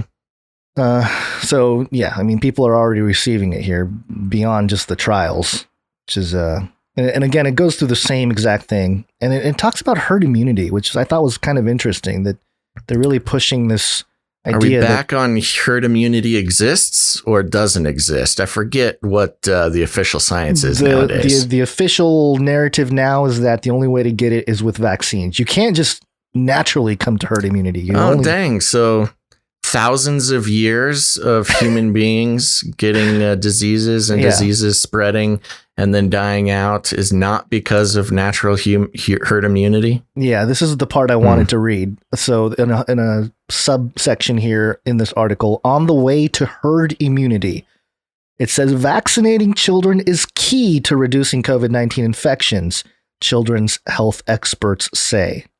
In Texas, where census data shows 25.5% of the population is under 18, immunizing that slice of the state will vastly slow the spread of the virus. It kind of sounds inhuman. I don't know. Slice of the people, the humans under 18. Data indicates youth are now contracting the virus at higher rates. At the end of April 2020, kids made up 3% of COVID-19 cases nationwide. As of last week, they made up more than 22% of cases, according to the American Academy of Pediatrics. You know why? Probably because the number of Iowa statistics. Yeah, the number of people that actually are getting infected is going way down because they got like half the country vaccinated or whatever. So the percentages will look more scary, but it doesn't mean the actual number of kids that get infected with the COVID. Yeah, exactly. It went up. Show us what the actual number is. Yeah. Out of Iowa statistics. While children are more likely to have asymptomatic or mild COVID-19 infections, they could still face severe symptoms and die from complications of the virus. Texas Children's has diagnosed more than 14,000 cases of COVID-19 in youth since last spring. How many have died? They don't say, because that doesn't really help the conversation. Quote, "It's difficult to predict which child has severe disease due to COVID," said Dr. James Versalovic, interim pediatrician-in-chief at Texas Children's Hospital. Quote, "We have enough data to indicate we can stop the spread by vaccinating children and adolescents." What? They have enough data for that? What data? Well, that is interesting how they're separating out children and adolescents. I just did a quick search. How many children tested positive for COVID? And it's funny reading down the list of things here. On August 11th, 2020, at least 97,000 children tested positive for coronavirus. Nearly 100,000 children tested positive. Nearly 3 million children have tested positive. Wait, so what children? What's it? Under 18? Right. And so exactly. Nearly 3 million children under the age of 19. Okay. So they're adding in, all the way up to 18 years old. But in the sentence you just read, they're talking about children and adolescents. So again, what are you categorizing as children? Yeah, I don't know. It's just interesting how they just the doctors and everybody that's quoted, they always talk about just the data. The data shows that if you get vaccinated, we'll have herd immunity. Well, we can curtail the virus. Yeah, of course. Deceptive, in my opinion, but that's what mainstream does. Well, I mean, yeah, I don't know. And again, it's just the language, because it's not necessarily deceptive. Vaccinations will curb infections. At least that's what the current data shows. However, it's not the only way to reach herd immunity. Yeah. You're not a bad, immoral person if you are waiting to get the vaccine, or just decide not to get the vaccine. You're an individual human being that doesn't need to be shamed into some sort of medical tyranny. Anyways, let's move on. Let's look at this clip. We've been hanging on this children thing for too long. Okay. All right. Well, this is a clip that came out of a lady.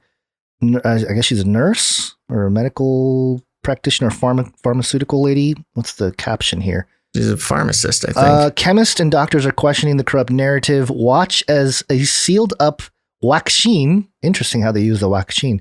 Is opened. People are catching on, buddy. Know, is opened to find no ingredients, directions, or anything listed at all. Just white blank paper. Long live freedom, fist bump. Here's the lady. All right, I'm gonna make this video for you because I had to video it so that you'll believe me, because frankly, I didn't believe it myself. So here's a brand new, sealed, perfectly sealed, brand new box of the J&J vaccine. You can see here, I'm going to Johnson & Johnson's Jensens. Break this open, and perfectly on top is this perfectly normal. She took out the folded piece of paper. The big piece of paper that comes with these medications. And she's unrolling it now. There's a lot of safety and efficacy data. In fact, all of the normal information that we would find in a package insert, like the ingredients, that would all be found right here in the package insert.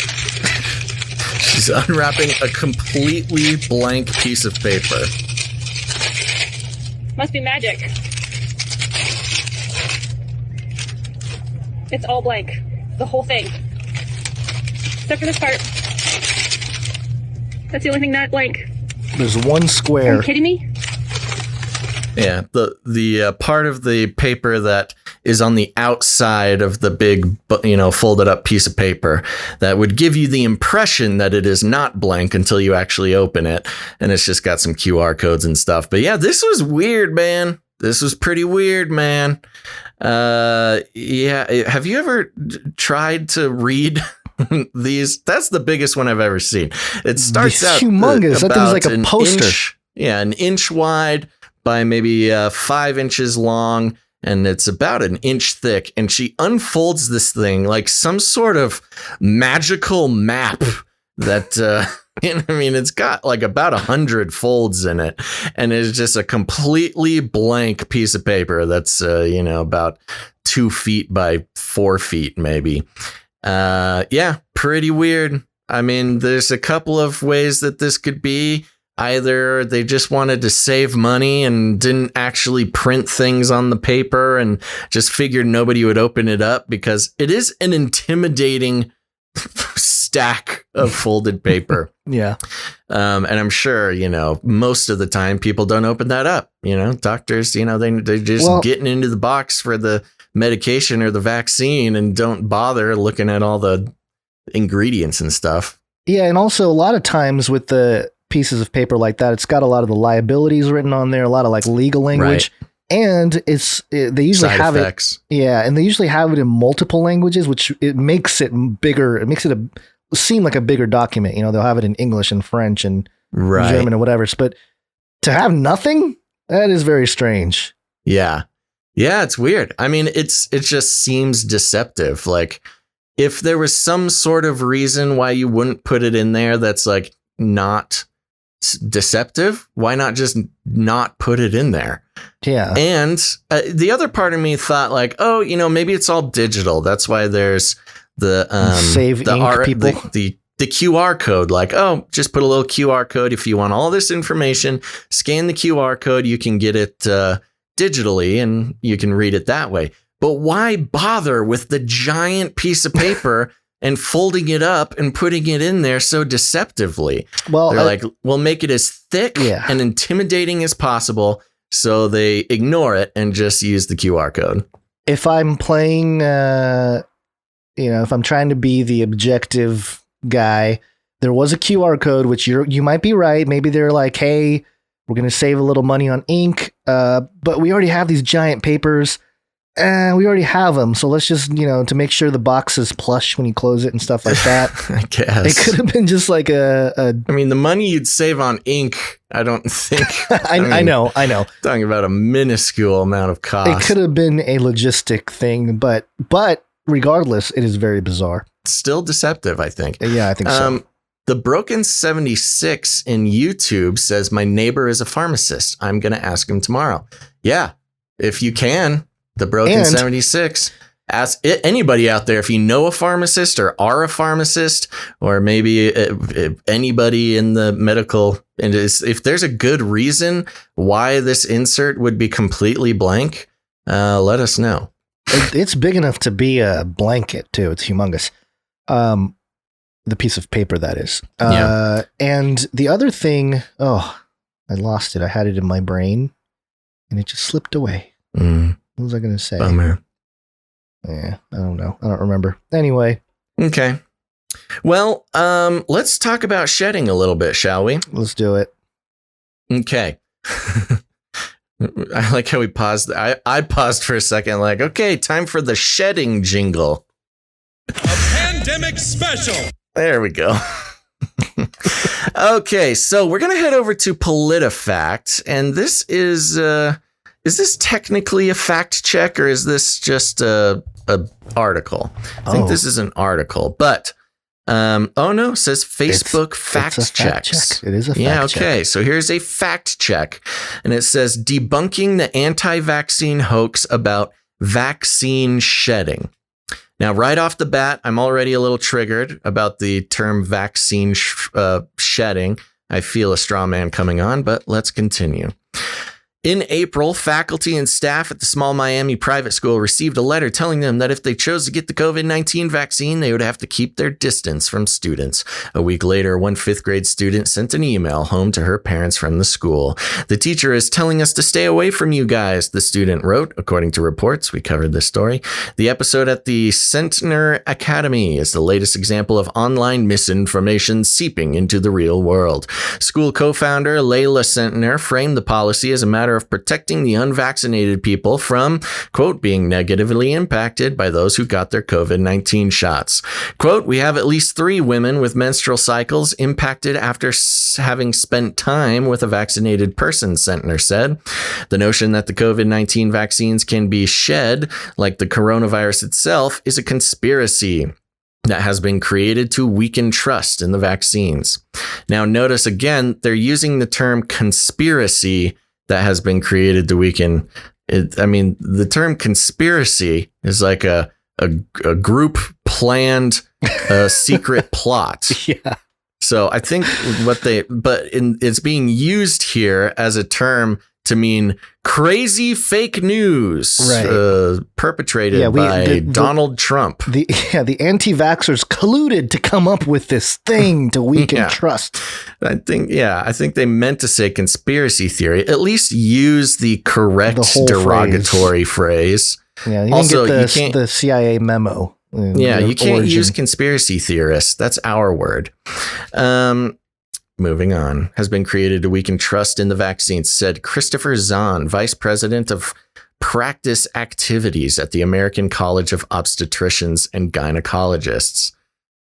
Interesting. Practice activities? Yeah, that is strange. You just pretend to be a doctor? It is strange. Let me jump over and check with Dr. Ashton, because she is a obstetrician and gynecologist. I wonder if she's in this group, the American Practicing activities. I did remember what I was going to say about this last clip here. Okay. harkening back for a moment. It was a J&J vaccine. Yeah. So what if it was another Pfizer conspiracy? Could be. It could be part of the anti-J&J lobby. Yeah, but they wouldn't be that effective. It's like, what are we going to do to undermine the J&J vaccines? I know. Leave all the instructions and liabilities thing blank. Yeah, I certainly don't want the J&J vaccine. Let's keep moving. The script flipping narrative not only dissuades people from getting the vaccine, but also seeks to isolate or punish those who have. We identified that as well. The misinformation has taken hold anyway, well beyond the school in Miami. Businesses in Canada asked vaccinated customers to stick to curbside pickup. And on Facebook, Instagram, and Twitter, users shared warnings that serious side effects, including menstrual irregularities and infertility, can come from contact with vaccinated people. Oh, sounds like these vaccinated people don't like being called being isolated and left out from social activities. Oh, a little bit of their own medicine, huh? Yeah. PolitiFact talked to medical experts about what emerged in April as a prevailing narrative within the anti-vaccine community. Look at them. They're using the actual full-on anti-vaccine word, not even vaccine hesitancy.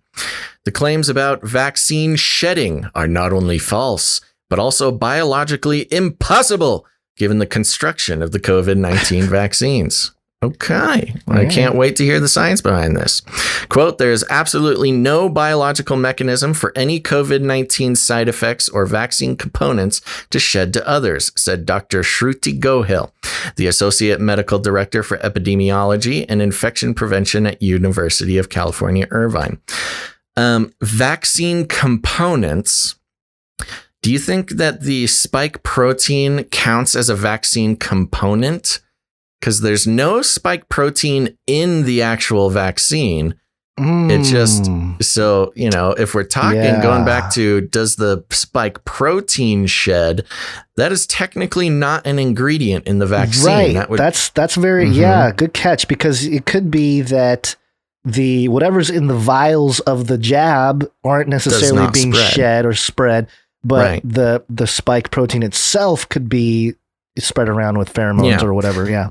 And even the claims of this vaccine shedding thing, the anti-vaxxers, they're not saying that the vaccine spreads.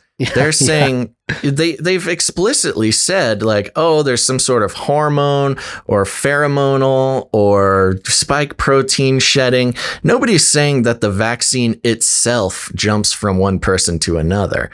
They're just saying that it causes the body to do weird things that might affect other people's bodies. So right here, they're arguing against something that is not even, nobody's making a case for. Anyways, let's move on. COVID-19 vaccines do not shed.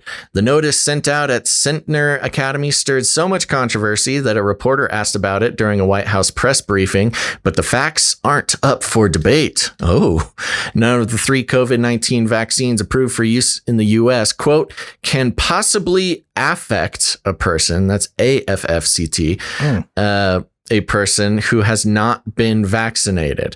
And this includes their menstruation, fertility, and pregnancy, said Dr. Jenaffer Gunter, a gynecologist who has written about the vaccines in a blog post.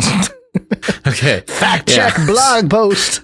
Yeah. So notice they asked during a White House press briefing. Oh my gosh. And were responding with a blog post. Okay, I just happened to be kind of surfing around on the side here to look for some stuff, and just happens to be I just happened to be looking at a Jenaffer Gunter tweet, and in response to this, and maybe she's quoted in here too. It's Gunter, by the way, Gunter. Yes. What did I say?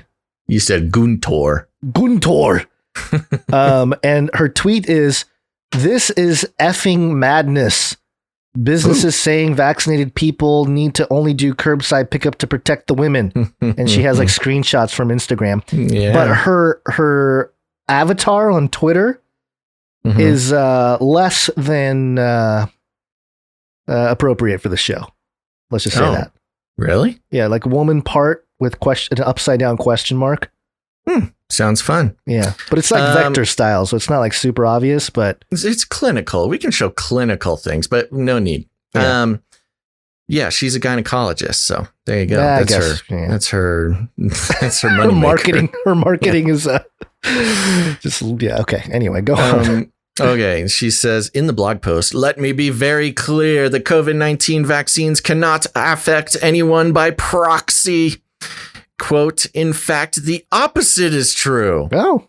Added John Grabenstein, the Associate Director of Scientific Communications at the Immunization Action Coalition. Quote, by being vaccinated, one avoids being infected, so one does not become a COVID-19 virus factory. Okay, sure. All right, fine. Yeah, but then what if, yeah, okay. All right. I mean, it's just funny. It's like quite the opposite, actually. Vaccine makes you not get sick. Like, yeah, okay, we get it. We know that. Except the Salk University study that showed the spike protein itself gets people all messed up. I got it all lined up. Okay. By the way, in response to this, I also put the Pfizer shedding paper here, but it's the whole paper. Do you remember? Would you be able to find the exact spot where it talks about shedding? Yeah, I'll look for it. Okay, look for it. The vaccines use different technologies to instruct cells to make versions of one spike protein found on the coronavirus, so the immune system can mount a response to it, said Dr. Paul A. Offit, chair of vaccinology. Yes, we all know this. The Pfizer, BioNTech, and Moderna vaccines use messenger RNA or mRNA. The Johnson & Johnson vaccine uses the adenovirus that's been altered to make it harmless. In a statement, the Center for Disease Control and Prevention described this process this way. Okay, you don't need to explain vaccines to us. We understand. We've spent a year talking about this. Okay. I'm going to do this. Quote, COVID-19 vaccines give instructions to teach our cells how to make protein or even just a piece of a protein. That triggers an immune response inside our bodies. After the protein piece is made, the cell breaks down the instructions and gets rid of them. The immune response, which produces antibodies, is what protects us from getting infected if the real virus enters our bodies. The process occurs, quote, in much the same manner that you make insulin or hemoglobin or myosin or any of the other hundreds and hundreds of proteins that your body makes every day. Offit said, quote, if I come and stand next to someone, I'm not going to catch their insulin, he said. They're not going to transfer insulin from them to me. That's the level of thinking. So you get a nice little straw man there. Nobody's saying that insulin is contagious, or nobody's saying any of those things, but he felt it important to tell us.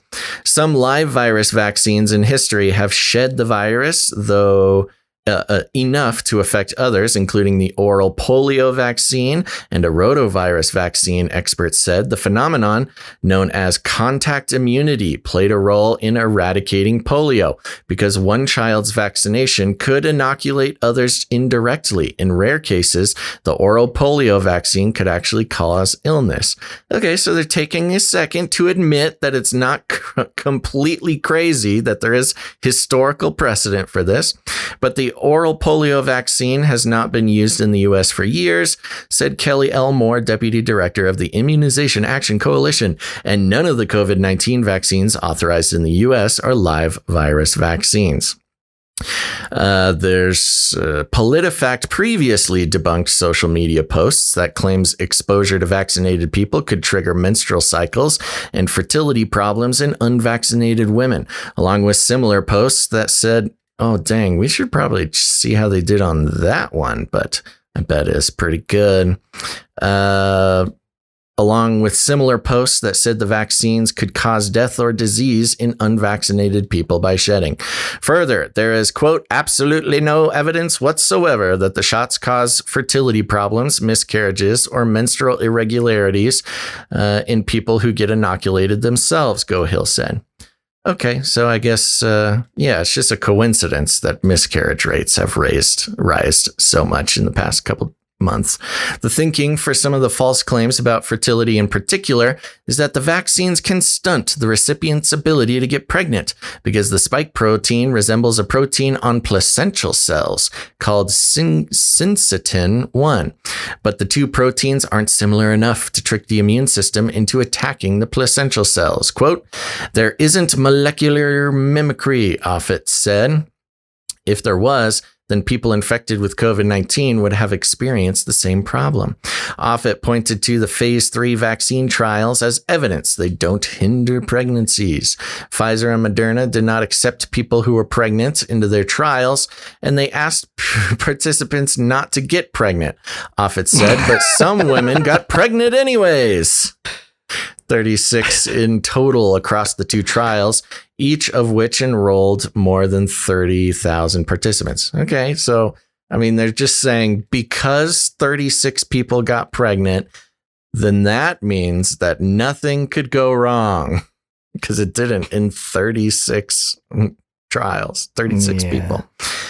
I lost my spot. Quote, if it was true that the vaccine affected fertility, then all of those pregnancies should have been in the placebo group, he said, but they weren't. They were equally divided among the two groups.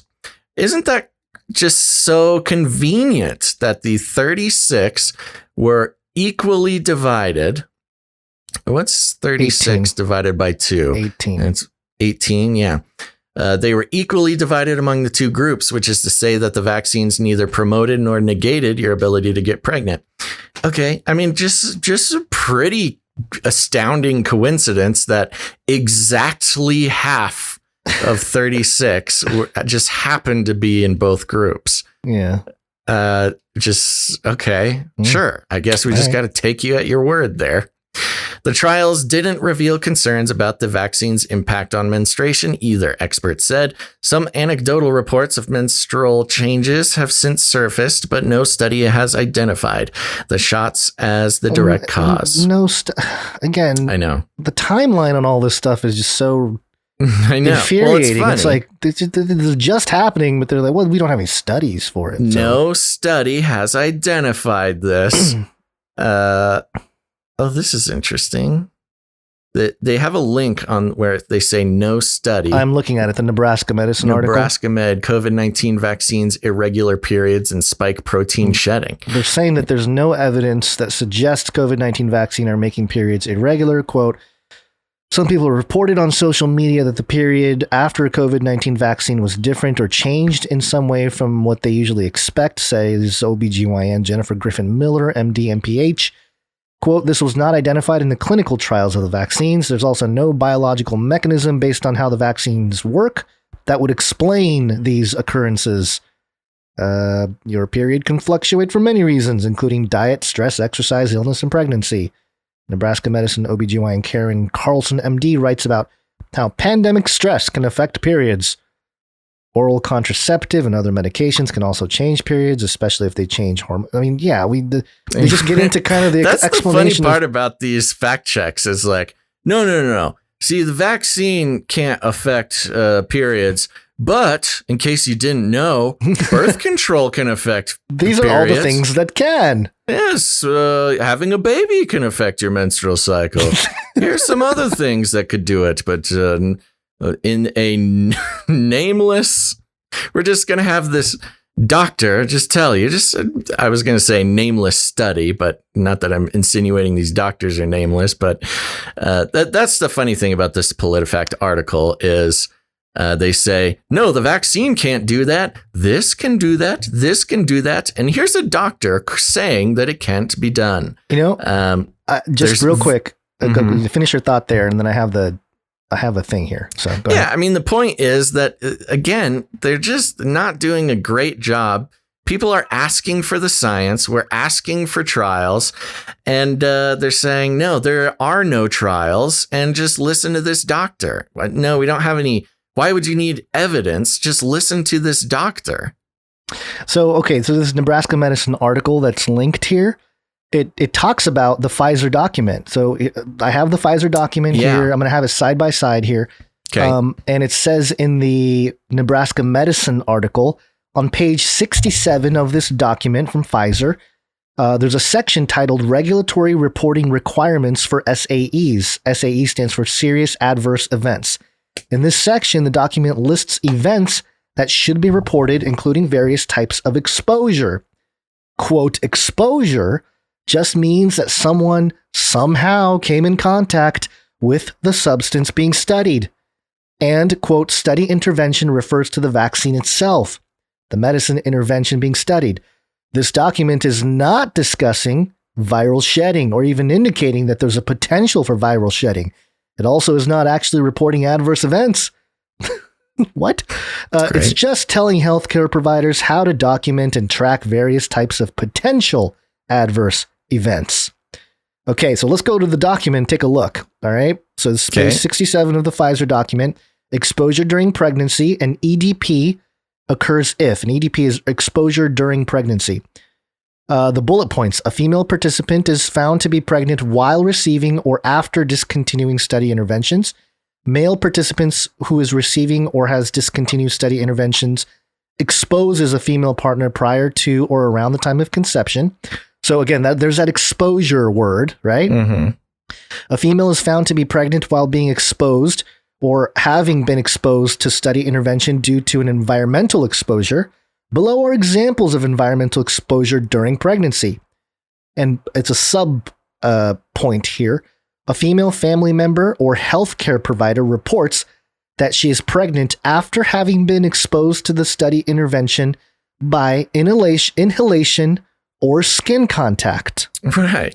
It says skin contact. Yeah. An example of this would be is if someone came in contact by skin contact or inhalation. So is this saying, I guess their counter move can be, oh, no. It means directly to the skin. So like they're walking through the thing and some lady, oh no, like if you spill the vaccine on your skin. Yeah. That's probably what they'll say. And then the other point here, a male family member or healthcare provider has been exposed to the study intervention by inhalation or skin contact, then exposes his female partner prior to or around the time of conception. So yeah, okay. So if let's say that first case scenario, the nurse, oh no, vaccine goes flying through the air and it shatters on the wall and a little bit gets on a woman's skin. Mm-hmm. Or a male skin for this example, a guy's skin. And then he gets in contact with his wife and his wife is exposed to it. And there is an emergency during pregnancy. Right. They're just talking about how it's reported. They're not saying that there's anything there. I don't know. It's just I don't know. I don't get medical talk. Either way, again, yeah, we're not medical professionals, so don't take anything we say at face value. We're just reading the document, and you can read the document yourself. But the fact of the matter is there is a decent amount of text specifically devoted to the concept and what to do if you come into skin contact with someone who has been exposed to the vaccination. Right. And it goes further into abnormal pregnancy outcomes, considered SAEs. If the outcome of the pregnancy meets the criteria for SAE, goes into, you bullet point here, spontaneous abortion, including miscarriage and missed abortions, neonatal deaths that occur within 1 month of birth should be reported. And they definitely should be reported. Without regard to causality as SAEs. In addition, infant deaths after 1 month should be reported as SAEs. So as far as the Nebraska medicine, I mean, they are not incorrect in saying that the document is telling people how to report these things. But the fact of the matter is, if there's nothing to be concerned about, I mean, why even make a big deal about reporting if you come in skin contact with someone who's been vaccinated, if it's not something to pay attention to? And I think at the very least, the fact that quote unquote anti-vaxxers are paying attention to it is in line with what's laid out in the document. Right. So there you go. Once again, it's a little more nuanced. There's a little bit of there's a middle ground here that your run of the mill anti-vaxxer may not be entirely accurate when they talk about vaccine shedding, but also the debunkers aren't really meeting them or giving them any kind of runway to a bridge is not being built here. Well, and the fact of the matter is, and this is the main complaint, is the science doesn't exist on a lot of these things. Yeah. And it's being handled in the media that it's all because conclusive. the science doesn't exist, they're saying, then you have nothing to worry about. And the vaccine hesitancers and the anti-vaxxers are just saying, hey, the science doesn't exist. We don't like it. We don't want it until the science exists. And the fact checkers are saying, well, it doesn't exist. So just get vaccinated. It's like the ladder guy, Yeah. There's some wiggly ladder, and he's like, well, it's in place now. This is just how it's supposed to be. I mean, that's the thing that drives me crazy about this is it's like, and of course we saw that Merriam-Webster changed the definition of anti-vaxxer. But the point is, at the very basic level, and yes, there are anti-vaxxers who would disagree with me and they won't like me putting it in such light terms. But the point is, at a very basic level, it is okay to be hesitant about vaccines because there's not enough science on it. That is totally okay. No matter what PolitiFact or Nebraska Medicine or anybody coming out and saying, well, the science doesn't exist, so just get vaccinated, okay? The impression that gives me is that, the science doesn't exist, so will you please be the experiment? No, thank you. Yeah, it says in the last paragraph here, in the Nebraska Medicine article, pregnant women are usually excluded from clinical trials. However, Pfizer began officially enrolling pregnant women into their ongoing COVID-19 vaccine clinical trial in February. More data will likely become available later this fall. Great. Well, let's wait till fall then. How about that? Let's wait till fall. It's before we come out with the PolitiFact articles. Yeah, and we can skip reading the Salk thing. But again, just to wrap up the whole shedding conversation, I think someone who's really paying attention to the science is not worried about the vaccine itself seeping out of someone else's pores and jumping into my pores or whatever. Yeah. The main worry is, what is it causing the vaccinated person's body to do? And how can that affect someone who is unvaccinated? Again, there's so many complicated systems in the body, in hormones and pheromones, and even just shedding the spike proteins. We don't know. I'm not a medical professional, but there's people asking the question, hey, if a vaccinated person's body gets turned into a spike protein factory, and can those spike proteins shed? I don't know. Can they? Because we know from the Salk Institute, salk.edu, that the spike protein plays additional key role in the illness. The spike protein that is being created in the body of a vaccinated person has its own additional key role in the illness. Doesn't even need the SARS-CoV-2 virus attached. The spike proteins themselves are causing problems. And that's from the Salk Institute, the masters of pro-vaccination, founded in name for, what is his name? Jonathan Salk, the creator of the polio vaccine.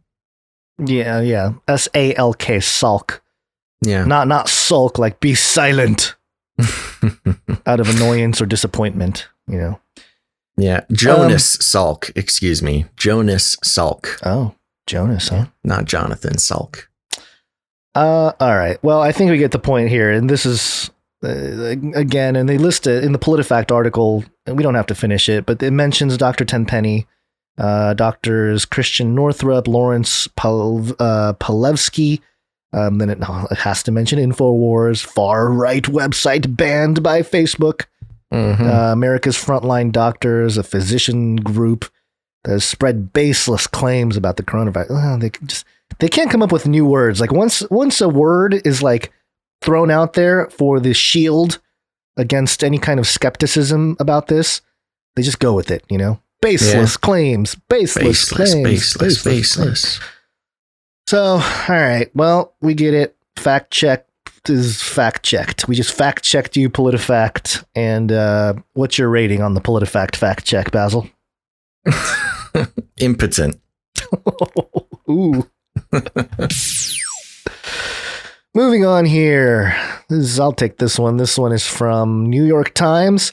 A town in Japan spent COVID relief funds on a giant squid statue. Cool. Why? Kraken, baby. It's coming. It's a symbol. A coastal town in Japan has provoked debate after spending nearly $230,000 in federal COVID-19 relief money on a 43-foot statue of a flying squid. Noto, a fishing town where the squid is a delicacy, erected a statue in March in a bid to promote tourism after the pandemic subsides. The 5.5-ton pink sea creature sits outside a squid-themed restaurant and tourist center. That is a big statue. It is humongous. That is an enormous statue. Tetsuji Shimoyachi, a town official, said he hoped the statue would be, quote, a driving force attraction in the post-COVID period. But the giant squid's unveiling provoked questions among some of the 16,000 residents of the town, roughly 180 miles northwest of Tokyo, who wondered whether there weren't better uses of its emergency relief fund. What was the amount of money spent again? $230,000. Wow, that's a lot of money. Yeah. One Twitter user asked how the world would view the installation of a giant squid, quote, in a country where vaccines were not provided, PCR testing isn't increased, and the medical system has collapsed. Yeah, man, I should go over there and untrigger these folks in my homeland there. Mr. Shimoyachi acknowledged that residents had raised concerns about whether the money should have been spent elsewhere. He said that of the $6.2 million in coronavirus relief that the town received from the Japanese government last year, it had spent about $2.5 million on infection control measures and $1.3 million to promote local businesses and employment, and still had money left over after purchasing the squid statue. The town. Wow. Listen to this right here. The town has recorded fewer than 30 coronavirus cases since the pandemic began. Wow. Less than 30 cases, not deaths, cases. Spend the money on a squid statue. I'm all for the squid statue. Yeah, it sounds like that might be the best use of those funds. Yeah, get some tourist attraction. We want to go see the giant squid. Get a little local economy moving, you know? It looks like you could even step inside the squid, by the way. There's a giant hole in the bottom of it. We gotta go here, man. They deserve it. We need to go buy some sushi in this town. In all, Japan allocated $41 billion in emergency subsidies to municipalities last year to address the pandemic and its economic impact. So technically, because they're trying to make it a tourist attraction, they are addressing the post-pandemic, thing with an attraction like that. It's not completely wasteful. Mr. Shimoyachi said that Noto was historically a center of squid fishing in Japan, but that catches had significantly declined because of competition from Chinese and North Korean boats. Tourism has also fallen, which led to the town to build the tourist center in a bid to attract visitors, although Mr. Shimoyachi said that it was too soon to start a marketing campaign. I think the marketing campaign just started on Canary Cry News Talk. Japan has controlled the virus better than many countries. Where's my money, Japan? I know, I want some yen. Give me some yen. Japan has controlled the virus better than many countries, but has faced a recent spike in cases in Tokyo and other municipalities. The surge has prompted a new round of economic restrictions, criticism of Japan's slow vaccine rollout, and questions over whether the country should proceed with the Tokyo Olympics, which are scheduled to begin in July. Although that was helped out by Pfizer. I think Pfizer donated a whole bunch of jabs, to Japan for the Olympics. So that's all good. Yeah. But there you go. The giant squid. Yeah. Wow. Yeah. Do you have it up on the screen? I do. You do. It's beautiful. It's a gorgeous full color. Cracking, it looks like baby. something that would be at it'd be a kid's playground at a aquarium. Yeah. Yeah. I want to play on it. It looks like you can step into it and go on the inside and the whole deal. Yeah. So, yeah. Okay. Well, beautiful. Great job, Japan. Good job, Japan. Let's see here. Parks. Yeah, this one was just I don't know, a little Gaia worshipy. Oh. But yeah. Okay, well, we can just do a quick little what is this one that you don't have a link for? Do you have a whole thing? Yeah, on it's yeah. Okay. Yeah, I do. Yeah. All right. Well, just talk about parks real quick. This is vice.com, so you know it's cool. Parks carried the pandemic year on their backs. Here's how to thank them. Parks carried the pandemic year on their backs. Okay. I don't see any big thanks for video games, but okay, parks. Let's see. Even people who weren't a fan of parks before these, quote, it's not safe to hang out with almost anyone indoors times, have got to hand it to the great publicly regulated outdoors for being the COVID-19 social space MVP. The healing power of going outside and seeing a little green space, the fulfillment that comes from getting a nice and sweaty in the sunshine, the chance to hold court on a blanket with a rotating cast of friends like some kind of visiting dignitary. Can't beat it. But parks don't exist in a vacuum, according to Roxanne Sutton, Director of Communications for the National Recreation and Parks Association, the NRPA. A ton of work goes into keeping our parks running smoothly. During COVID-19, Sutton told Vice, quote, there was this recognition of how important these spaces are to our mental health and our physical health. When gyms closed, parks were open. I say it all the time. I wouldn't have made it through the pandemic without my local parks. I don't know if that's true. Yeah, there was definitely people getting arrested for going to the park. Yeah. And there was, around here in my neck of the woods, they were like putting caution tape all over parks and stuff. Yeah, same. I was just going to say that. The park by my place was covered in caution tape, signs saying, don't come here and kill grandmas. Where is this nebulous, glorious park that Vice speaks of? It wasn't where I live. I don't know. Well, I think New York. They're just talking about New York. Oh, that's the entire world. I forget. Yeah. I forget. According to a May 2020 survey by the NRPA, 83% of adults polled said their local parks were essential for their well-being, and 2/3 of all park professionals polled reported increased use of their agency's parks compared to the same time period of 2019. It kind of shows the demographic of the survey. Yeah. 83% of adults. So you mean you polled people who live in cities and can't just go, I don't know, into a piece of nature that's not regulated by the government. Say, not controlled by the National Recreation and Parks Association. Just nature, not some regulatory bureaucracy. Because they became so central to our lives, Sutton said the NRPA also saw parks departments shouldering more responsibilities than ever, throwing virtual events for kids stuck at home, providing meals to seniors who couldn't venture outside safely, beefing up services for unhoused people with nowhere else to turn during a volatile time, and keeping up with maintenance during periods of extremely high traffic. This all means that even as we return to normal, with social spaces reopening and vaccine numbers in the U.S. ticking upward, parks deserve a hearty thank you for everything in the form of some good old-fashioned public service. Not sure where to start? Here are a few easy ways to give back to your parks and make our communities a better place to live and chill in the process. Yeah, don't get me wrong. Parks are cool, man. Support your parks. It's all good. Just saying, there's other nature that the government doesn't need to give permission to go to. They're talking about highly planned Nazi parks, is what they're. Oh, jeez. Okay, well, I mean, do we want to go throughout this? It says you reach out to your local parks department, help fund projects that are already in motion, organize a park cleanup, push for pro-park policy, be a good park guest. Come on, Gons. Are you pro-park?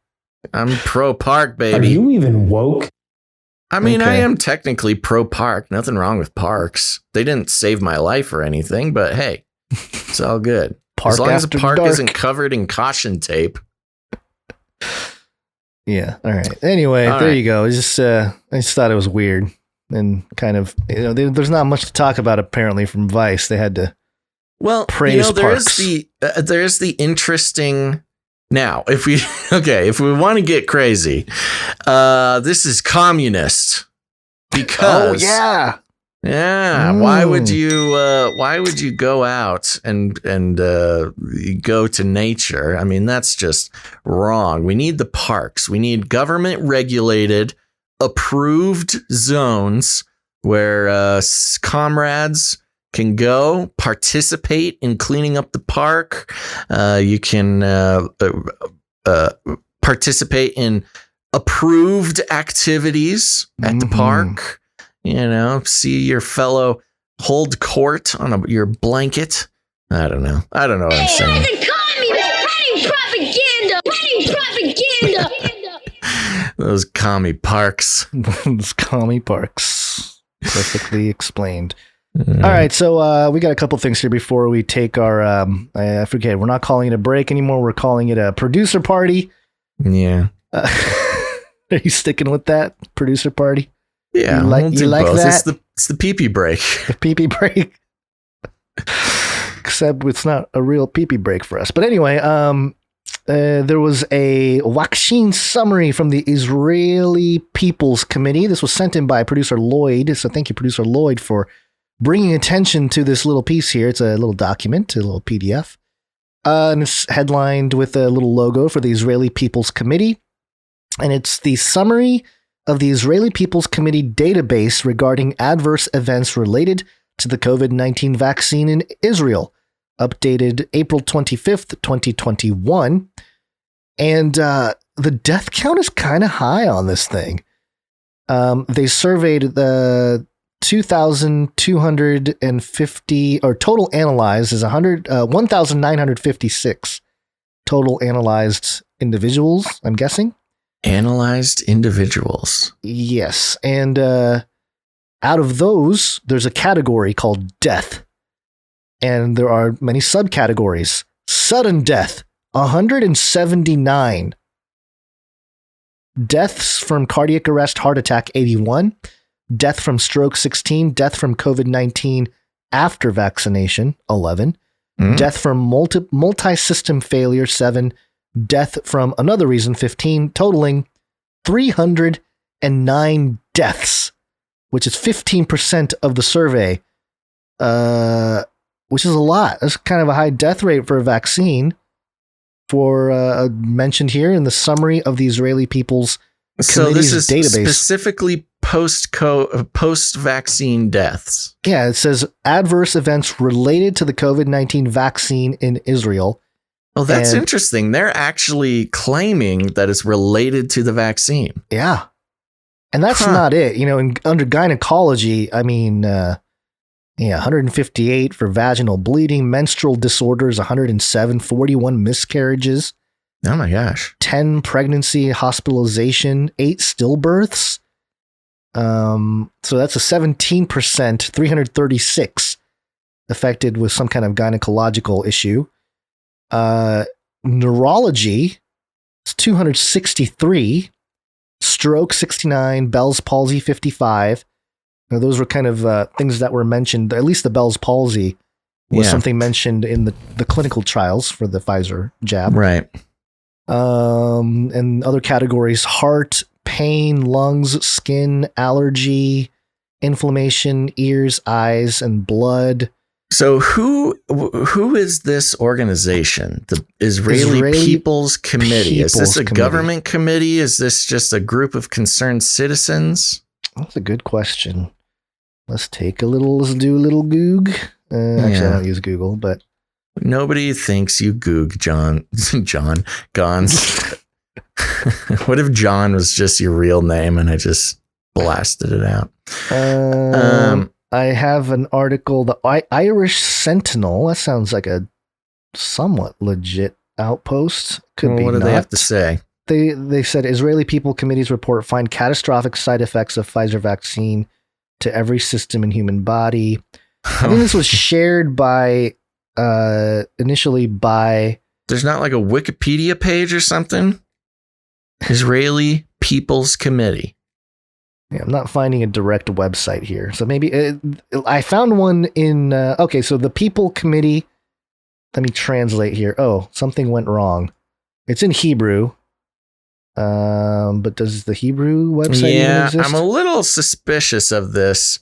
When you search Israeli People's Committee, the first thing I'm getting is from Americans Frontline Doctors. Right. Which it was obviously shared on that. But here, I found the website, the official website, but it is the People Committee. Yeah, the-people-committee.com. Yeah, okay. But it's all in Israeli. It is all in Hebrew. This is going to be difficult for us to... There's a little American flag at the bottom. Translated documents. Let's see what the documents is spelled wrong. Is it? Oh, yeah. On the bottom there. Documents. So, maybe this is a similar group to the American Front Lines. Okay, so Israeli People's Committee is a group that was formed by Israeli citizens whose goal is to encourage people to share and relate their experiences in regard to civil rights violation and damages or discrimination arising from the current crisis, ethics violations, and suspected governmental and institutional criminality. So, yeah, it's a group that their motive is to expose some of the stuff. It's a group of people. Right. The team of doctors, attorneys, criminologists, epidemiologists, and academic researchers is determined to perform an investigation, inquiry, and exposure for the benefit of the public. We are commencing our work. We are an independent, apolitical group of civilians coming from varied and diverse backgrounds of knowledge, occupation, and personal philosophies. Among us are doctors, attorneys, researchers, scientists of various disciplines. You mentioned that. The chaotic vortex that has engulfed us in the past year under the corona crisis has bound us in deep concern about our people's welfare and the destiny of our country. Yeah, Which country? Israel. Israel or America? This is Israeli, so there's an America flag at the bottom of the thing, though. Yeah, maybe there's an alliance. I don't know. I'm not 100% sure because clearly some of these doctors and attorneys and stuff are from Israel. Yeah, they've got the Who We Are list here. Dr. Pinky Feinstein, a psychiatrist. Irit Yankovic, who's an attorney. Holds a bachelor's degree in biology from Bar Leon University. Tel Aviv, too. What? She has a bachelor's degree in law from Tel Aviv University. Yeah, I was getting there. Yeah. Rodham Brown, attorney. Itai Yaffa, attorney. Dr. Eddie Alicia, PhD. Quote, I am a criminologist by training, and until recently I was mainly involved in teaching and research in this field with an emphasis on rehabilitating offenders. Yeah, okay, so they got a group here. It looks like a group of 1, 2, 3, 4, 5, 6, 7, 8, 9, 10. We've got 10 lawyers. They have a master's in public health. They have an MPH in there too. So yeah, we've got Eddie Einhorn, head of the accounting department of Tel Aviv University. This speaks to this other document I have here, which is the new Nuremberg trials. And, it's shared by Q, so you just keep that in mind. Ooh, a Q document. Yeah, but basically it says here, the new Nuremberg trials 2021, a team of over 1,000 lawyers and over 10,000 medical experts. Real by quick, Dr. Yes. Just for the censors, we do not endorse Q. We've been explicitly against Q. We are examining this document for research purposes only. Okay. Yes, a team of over 1,000 lawyers and over 10,000 medical experts led by Dr. Rainer Fulmick have begun legal proceedings against the CDC, WHO, and the Davos Group for crimes against humanity. Fulmick and his team present the faulty PCR test and the order for doctors to label any comorbidity deaths as a COVID death as fraud. The PCR test was designed to detect pathogens and is 100% faulty at 35 cycles, all the stuff we've already known about here. And then it kind of goes into the various ways in which it violates the Nuremberg Code. Yeah, they kind of just go piece by piece of the Nuremberg Code and apply what's going on to that.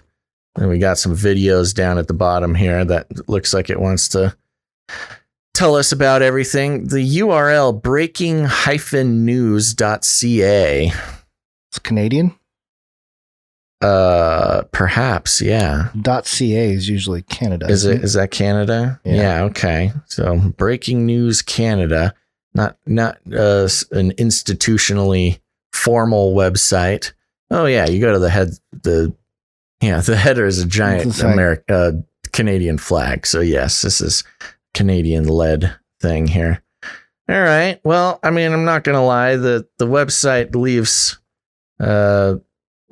is lacking a little bit. They still got the WordPress favcon icon everywhere. I'm not going to judge them based on their website, especially why people judge us on our website. CanaryCryRadio.com is like a shell of its former self. It's true. Yeah, nobody go to canarycryradio.com. It's broken. Unless you're going to /support. Yes, but you should go to canarycrynewstalk.com. I mean, do you want to go through this? I didn't mean to cut it off. No, I didn't mean to go through it. I just wanted to share that this is out there. And more than see, it's almost like I almost feel like it's not unfortunate. Maybe that's too strong of a word, but when groups like Q pick it up and they're the only ones that are really sharing it and spreading it, it almost does a disservice to the legitimacy of actual doctors and medical professionals trying to highlight issues, because there is no scientific consensus about this whole thing. And that's been a thing since the beginning. There's been doctors. I mean, Dr. Drew came out at the very beginning and was like, let's wait till we get the data. Let's not overreact. Yeah. And then like 2 weeks later, he was like, just listen to Fauci. Just listen to everything Fauci says. So somebody got to him. But point being, there is no consensus. And clearly there's a lot of medical professionals, doctors, attorneys, lawyers, all kinds of people in professional roles in medicine who are calling out the totalitarian takeover here. And when Q is the only place sharing it, it's just kind of walking right into the death trap, so to speak. You know, it's like, if you wanted, and I get it, because, you know, you try to do it on YouTube or you try to do it on some other mainstream outlet, you're going to get shut down. So it's unfortunate. That's kind of how things are being split, but I just wish there was a better way to do it without having to go through some of these avenues to get the word out on this kind of thing. But yeah, we didn't have to go through the details. I just wanted to point out that there is legal action taking place, when it, or at least attempted to, take place. Or at least some sort of document being put together. Yeah. And, hey, the Nuremberg thing is a legitimate concern with everything going on. Sure. I just like to point out the actual fact, not conspiracy theory, but the fact that Pfizer was found in breach of the Nuremberg Code and had to pay billions of dollars for it. And that's enough for me. Right. Yeah. And, I mean, it's, I don't know. Hopefully, what's the problem with any of this stuff is that you're kind of trying to, it kind of reminds me of the, the game where you like put your hand down, someone else puts their hand on your hand, and then you try to put another hand on top of the other hand. Like, what authority are we appealing to here? Yeah, that's the problem. That's the problem with doing the work that we do is like, yes, it's just choosing another authority to go off of course, besides the obvious authority of God. Right. But that's where this gets all out of hand. And that was the problem with Q, is, especially just the examples of like Lynn Wood and stuff. It's like, well, we don't believe the media. Yeah, so we're going to believe everything Lynn Wood says. Like, no, wait. That's also not the right answer. And, it's difficult because you want some sort of authority to point to. But a governing the problem authority is that it's just not that easy. Like the movement of questioning official narratives is not just changing the authority by which you take the narrative. It's questioning all narratives, and that's all agendas attached to narratives, attached to mind control, attached to whatever. And that was the big problem with Q was, yes, there was a lot of people questioning mainstream narratives, which is very good and very healthy and very needed, and has a lot of benefit. But if you're still in the mindset where you need some sort of authoritative narrative to refer to, that's where you get the other delusional aspect of this, which is, whatever Lynn Wood says goes, baby. He's a lawyer, I think. Oh, okay. That's too much for me. This cat is attacking my microphone. Yeah, it's typical. So cute, though. It's break time. Come on, take a break. Okay, we're just going to take a quick break, and even better, a producer party, baby. But don't go anywhere, because after the break, we got the politics section.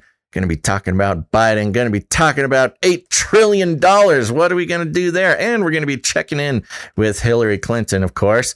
And not to mention a little Bill Gates news. And we'll end out with some Beast System updates you're not going to want to miss. But before that, we are going to thank some of our producers of Canary Cry News Talk. That's right. I said producers, baby, because we are on the value for value model. And it's been a wonderful experience, not just for us, but also for producers of the show. Now, you might notice we have no advertisement, no affiliate codes, selling no vitamin supplements to change your life. In fact, we sell pretty much nothing. The show is the product, baby. But we do work on the value for value model, which means that we take no corporate money whatsoever. That's no money from YouTube, no money from Twitch, no money from China, no money from any sort of product that is trying to purchase your time and attention by taking over the show. Hold on. This cat is walking all over my keyboard, and it is making the world go crazy in the VR space. Get out of here, kitty. All right. But every corporate sponsorship is a form of censorship, and that's why we take no corporate money whatsoever. Instead, we're on the value for value model, which is very simple. We create the show, we do it 3 times a week, and man, do we try hard at it. And if you partake in the show, whether it's on the live streams or on the podcast feed there, if you get any value out of what we do, you have the opportunity, the invitation, or perhaps the responsibility to put some value back into the system. It's the only way that it's going to continue working. And, the good part is when people are tired of the show, we don't need to guess when it's time to stop creating the show, Gons, because the producers will just say, okay, we're done producing. Yep. But that day is not today. And so we want to thank some of our producers who have decided to stand up and join the revolution against the mind control of the advertising industry that considers your mind, your time, and your attention simply a commodity to be sold to them and to the highest bidder. But not here, folks. Believe it or not, here you are individual human beings and valued at the right price, which is invaluable. We literally cannot put a price on your viewership. So The following list of people are people who appreciate what we're doing here. They're joining the anti-advertising revolution, and they like to watch this cat jump on my head during the show. And the first way to do this is you can head on over that shoulder. It's funny how the cat is also green screened out. You know, it's very epic. I'll have to say. Yeah, he looks like a shadow back there. Okay, so the first way people do this is you can head on over to patreon.com/CCNT. That's patreon.com/CCNT. And I think, Gons, we had a couple producers come in over there. First, I want to thank producer Anna.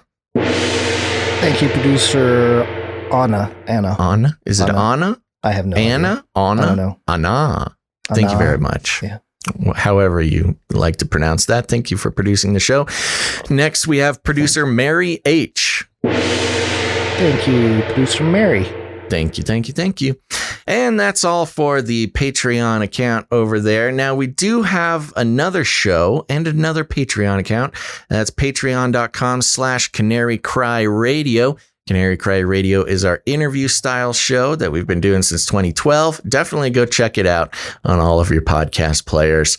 But no new producers coming in over there. So lastly, we have everybody's favorite canarycryradio.com/support. canarycryradio.com/support. That's right. canarycryradio.com/support is a great place to learn about the value for value model. You can also learn about the Canary Cry Roundtable of Knights and Dames, of which there are so many fresh, bright-eyed, bushy-tailed members, thanks to episode 333. There's also cryptocurrency options, and if you want to become a producer there's monthly producerships available, and we thank all of our monthly sustaining producers for helping lay a foundation for the show every month. But if commitment is not your thing, you can also produce the show in a one-time producership in any amount that you like. Think of the possibilities. And all that we ask is think of the value you get out of the show and put a number on it. Choose a number that's important to you. And there you go. That's easy as that, folks. All right, Gons, who do we have coming in on the PayPal? On the PayPal, we first want to thank all the recurring producers. We appreciate it. We don't always mention your name, but we respect and thank you for contributing to the show. We're going to start with the executive producer of episode 334. That is David W. Thank you very much, producer David W. And coming in as the executive producer.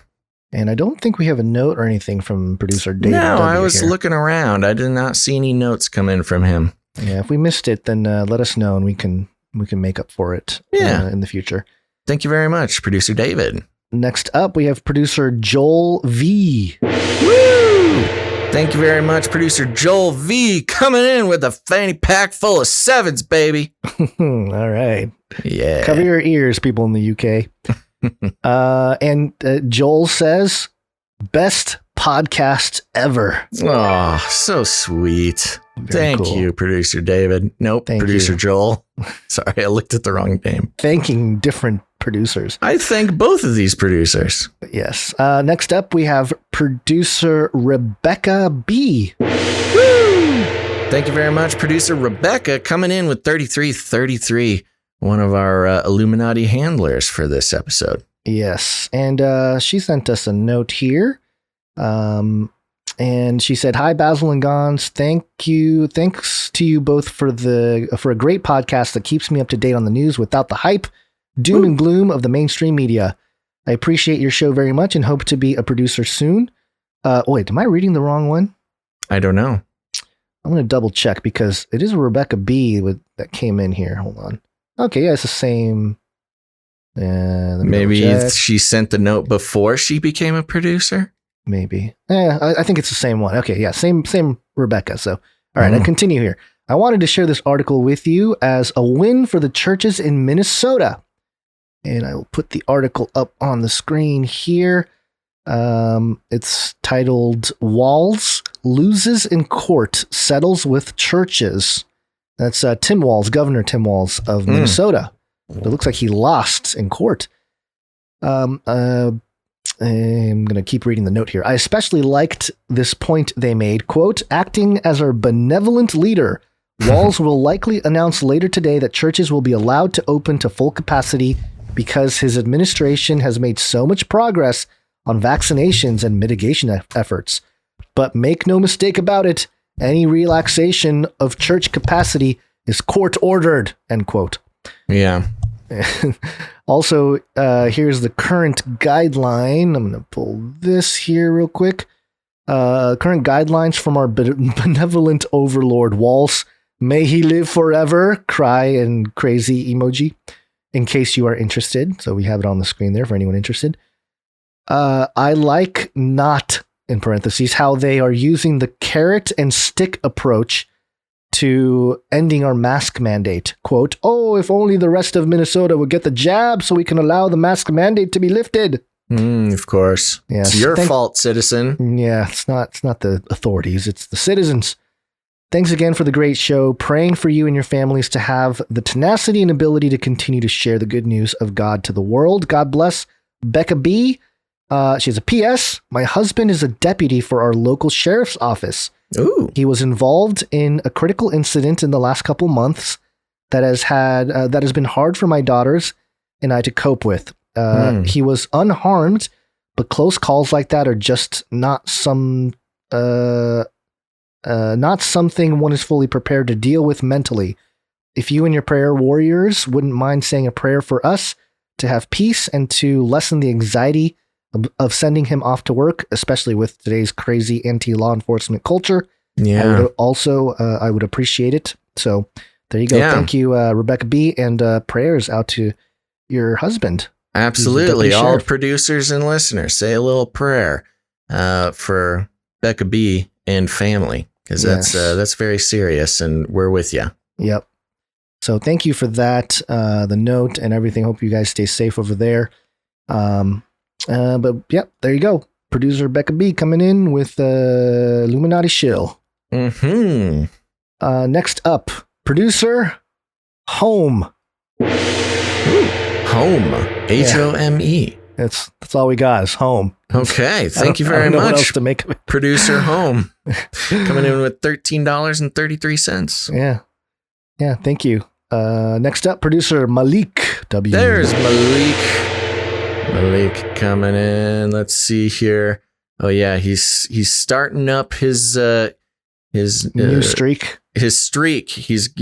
You're well on your way to heating up there, Malik. I'm writing it down right now. Thanks for the producership. Marius in the chat says, Home, great retro wave synthwave artist. Okay. Yeah. Well, there's a free advertising, Home. Well, we use a lot of synthwave, retro wave kind of look. So maybe Home found it and was like, hey. Next up, producer Shield Labs. Woo! Producer Shield Labs coming in. Thanks so much. And here's the thing. Shield Labs, you're heating up, buddy. You're on a streak. Okay, so Cat Cool. Is that Cat Cool? Is that Home? I see in the chat there. LOL. That's my PayPal name for Cat Cool for Home. Okay. Thank you very much, Cat Cool in the chat. There you go. I think, yeah. I'm waiting for confirmation. I think so. Sounds like it.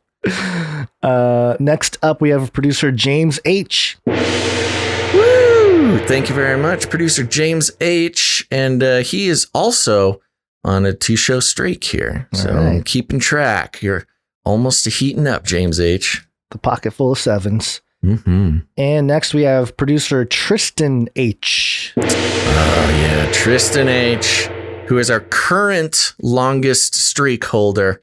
Thank you very much, producer Tristan. And this was a cool little note. Yeah, it came in during episode 333, or right after, or towards the end or something. Yeah. Missed it right there. But Tristan gave $5.55, and he says, I'm giving $5.55 producership to commemorate today, May 5th, when my 5-year-old daughter asked to join my congregation's weekly prayer meeting. So cool. Very cool. Very cool. Wow, that's fun. Yeah. Hallelujah. That's a great commemoration producership, and also does bring up the topic of commemoration producerships. Yeah. Yeah, that's fun. I like doing that. Yeah, it's very cool. So that's it for the PayPal. We did receive some snail mail. Beep, beep, beep, beep. Snail mail.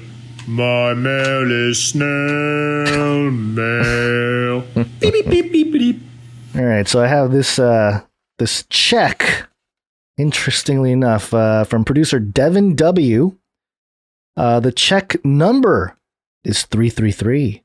Oh. And the check amount is for $3.33. And it Nice. came with a note here. And the address on the top left corner, a former letter comes with the address. Mm-hmm. It says Shill Inc. World Headquarters, 666 Fifth Avenue, New York, New York. Oh, jeez. And then it says, Dear Basil and Gons, congratulations on your great achievement. It is a great honor to present to you with this highly coveted award. Devin. And then P.S. Susan Wojcicki and Anderson look forward to seeing you at the Grove this year. PPS, please note the new address, which we just mentioned here.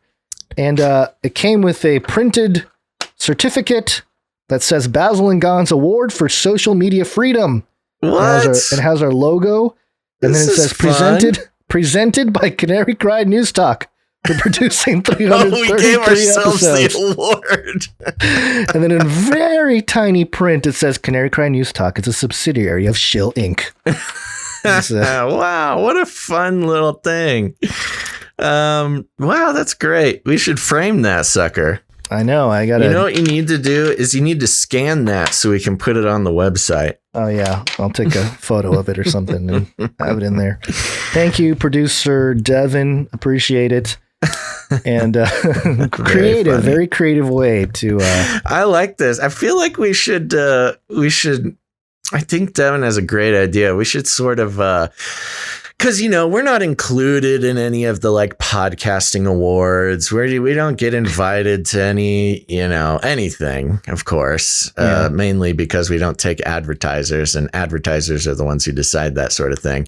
But we should open up a pipeline where people can maybe we'll make a what's the word? A template, make it available on the website where people can send us awards.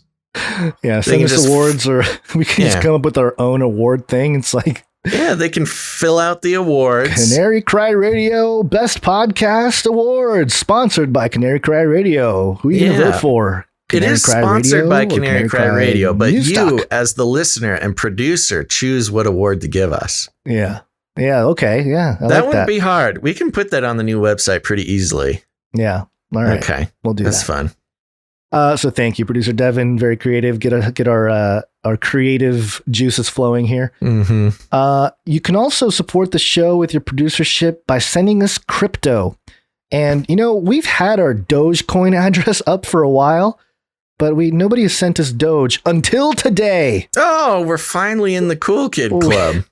We own Doge. Somebody sent us 48.33 Dogecoins. Okay, it's like $20. Which, I know, it's crazy because when we put the address out there, that would have been probably 2 cents, 3 cents, something like that. Yeah, if they would have sent us the same dollar amount 4 months ago, or maybe 5 or 6, we'd be rich. We'd just retire. We're done. We're Doge millionaires. But anyway, thank you for that. Whoever sent that, it's anonymous. We don't know who exactly sent it. But there you go. You can send us crypto, canarycryradio.com/crypto. Oh, you think so? You think Elon sent it to us? I think it was Elon. Okay. Thanks, Elon. Thanks, Elon. Great. Work on not putting microchips in people's brains and stuff. Okay. Yeah, we'll pass. We do have some people to knight. Although, Yes. should we thank the other people real quick and do all the stuff? Or no, let's just mention we'll it. do the producers and then we'll knight them at the end here. Whoopsies. Okay. Oh gosh. Oh gosh. What are you Sorry, I'm what are you doing changing in the font doc? sizes in the document. So first of all, this was the one of the, this is producer Jenaffer. Producer Jenaffer came in as a producer last episode in the amount of, there was a couple, $13.18 from her husband relating to Revelation 13:18. Right. But then also sent in 33.33 for the 333 celebration last episode. But we got a note from Jenaffer. She was having to wait to, get permission from the hubby to become a full-on dame. But she got permission and sent it in during the show. And so she made it. She made it before the cutoff line.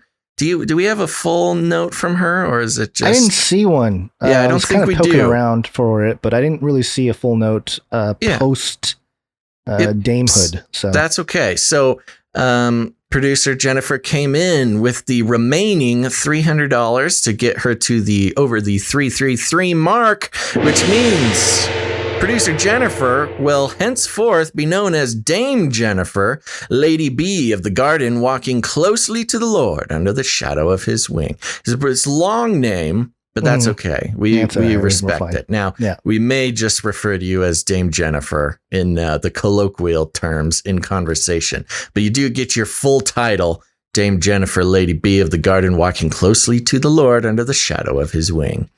And we'll add you on the list for the knighting ceremony at the end of the break here.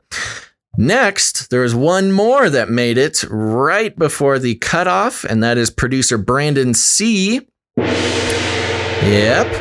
And came in with 333, and the note says, "Well met, Basil and Gons. I am busy with finals and all, but I wanted to toss my shekels into the night fund. Please knight me, knight Blaise, the Raqia rider. I hope to get more involved in the community soon. God bless, Daniel 12:3. So there we go. We'll also be knighting you at the knighting ceremony at the end of the break. Do you know what Raqia is? Isn't it like spirit or breath? Raqia? No. Oh. It's the extended surface, the expanse, the firmament. Oh. Yeah. Okay. So we got a space cowboy is what you're saying. Oh, you're going to trigger him by saying space. The Raqia rider. I think they're riding the firmament. Oh, okay. He's riding the firmament. So, that's what I'm saying. It's the space cowboy. Okay. All right. You can call him the space cowboy and trigger him, after becoming a knight. Maybe that's just our way of hazing Is this him. a bad term? Is space cowboy a bad term in your culture? No, but normally people that are really hardcore about a firmament above us believe that space isn't really what we are told. I know. That's what I'm saying. You can think of space as whatever you want, but if space is the firmament, then we've already talked too long about this. Thank you very much, producer Brandon C. Thank you. Appreciate it. We do want to thank other people who have contributed their time as well as people that have contributed through their treasure. Timestamps, Jade Bouncerson, Christine, and a newcomer, Rachel. Thank you, Rachel, for doing the last episode of Timestamps. Yeah, I think Rachel did episode 333 for us. Thank you very much, Rachel. She did, and she did have let's see. No, she didn't have she just said a huge thank you for myself and my daughter, Freya, for the smiles and fellowship that you bring to our house. Oh, it's Freya's mom. Yeah. Ah, cool. So thank you so much, producer Rachel. Thank you. And that's it for the timestamps. We do have a jingle entry. Okay. So play the jingle. We have a new jingle.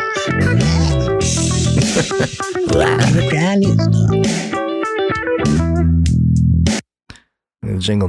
Got to maybe shorten the tail end of that just a little bit, but it's okay. We have a jingle. I almost said we have a jingle. We have a jingle from Over the Rainbow. And, this is regarding so in the last No Agenda episode 1344, we to extend the value for value model. Yes, we value for valued No Agenda. Yes, and we offered them a little thing, and we got in trouble, Basil. We didn't really do good by. We got excited. Adam Curry and John C. Dvorak. I'm going to play just a few seconds of what they said when they received our producership. So here's what he says there. Ginzo Shimura has violated the rules. First off, Adam Curry. I don't think he's talking about you, Gons. He's talking about somebody else named Ginzo Shimura. My name is Gonzo. So technically, I didn't break no rules, Adam Curry. But apparently this Ginzo fella did. Yeah.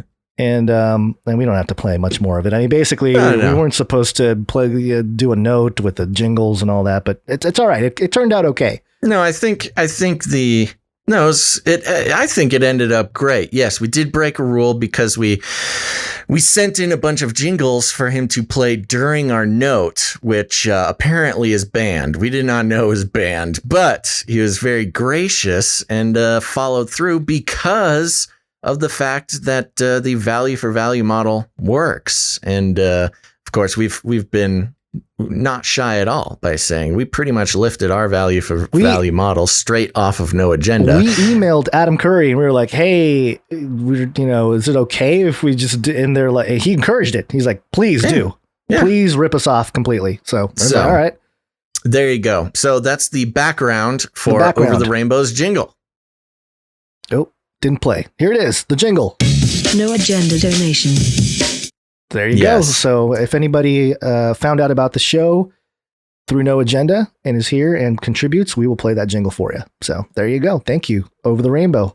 Yeah. Thank you very much. And, I love it when No Agenda listeners find us because they are intimately familiar with the value for value model. And, they don't take no convincing. If they get value out of the show, they put it back in. It's just how it works. So if you're a No Agenda listener who becomes a producer of Canary Cry, we'll hit that little NA jingle for you. Adam 42 wants to hear the whole thing, the whole debacle. You can hear it by listening to No Agenda. Episode 1344. John C. Dvorak going, I protest this whole thing. It was a little harsh at first, yeah, but then I listened to it again and it's fine. I mean, we did break the rules, but it was very gracious of them to give us credit anyways. I understand because they don't want to be doing this with a whole bunch of podcasts, sending their thing in and having it read and all that. So I understand. I still count it as a win. Good. We'll see if because at first listeners come over from that experience, we might be shunned, but we'll see. I know. I was listening to it and I thought, oh boy, we really messed this up completely. Good job to us. Sorry, I have a cat with full claws. We know you have a cat. Full claws into my leg just now, and I didn't even scream. Didn't someone here it is. Get that cat out of here. Yes, sir. We have a jingle for that. You had it ready. Buddy, stop it. Get that cat out of here. Yes, sir. He still doesn't understand that he can't use the full claws into the leg. Get that cat out of here. Yes, sir. I'll just keep playing it until he leaves. Okay, get out of here. All right, I think we're safe. If I scream out in pain, it's just part of the show. It's content. Oh, you know what it is? I have a little dangly thing on my VR controller that he's attacking. Okay. It's even scarier when you're in VR and you cannot see what's going on out in the outside world. And suddenly there's 10 razor sharp claws sticking into your leg. All 10, huh? Yeah. Oh, yeah. There's 10 of them? Full grasp. The full Monty, if you will.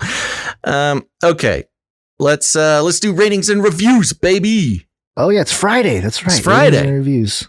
If you haven't done it. Oh, was that it? Yeah, If you says haven't reviews. done it yet, folks, go to Apple Podcasts and search out Canary Cry News Talk. Leave a rating and a review. If you haven't done it yet, what are you waiting for? It's very important. These ratings and reviews really go a long way towards helping spread the show via the algorithms. Okay, I don't think that's a viable jingle.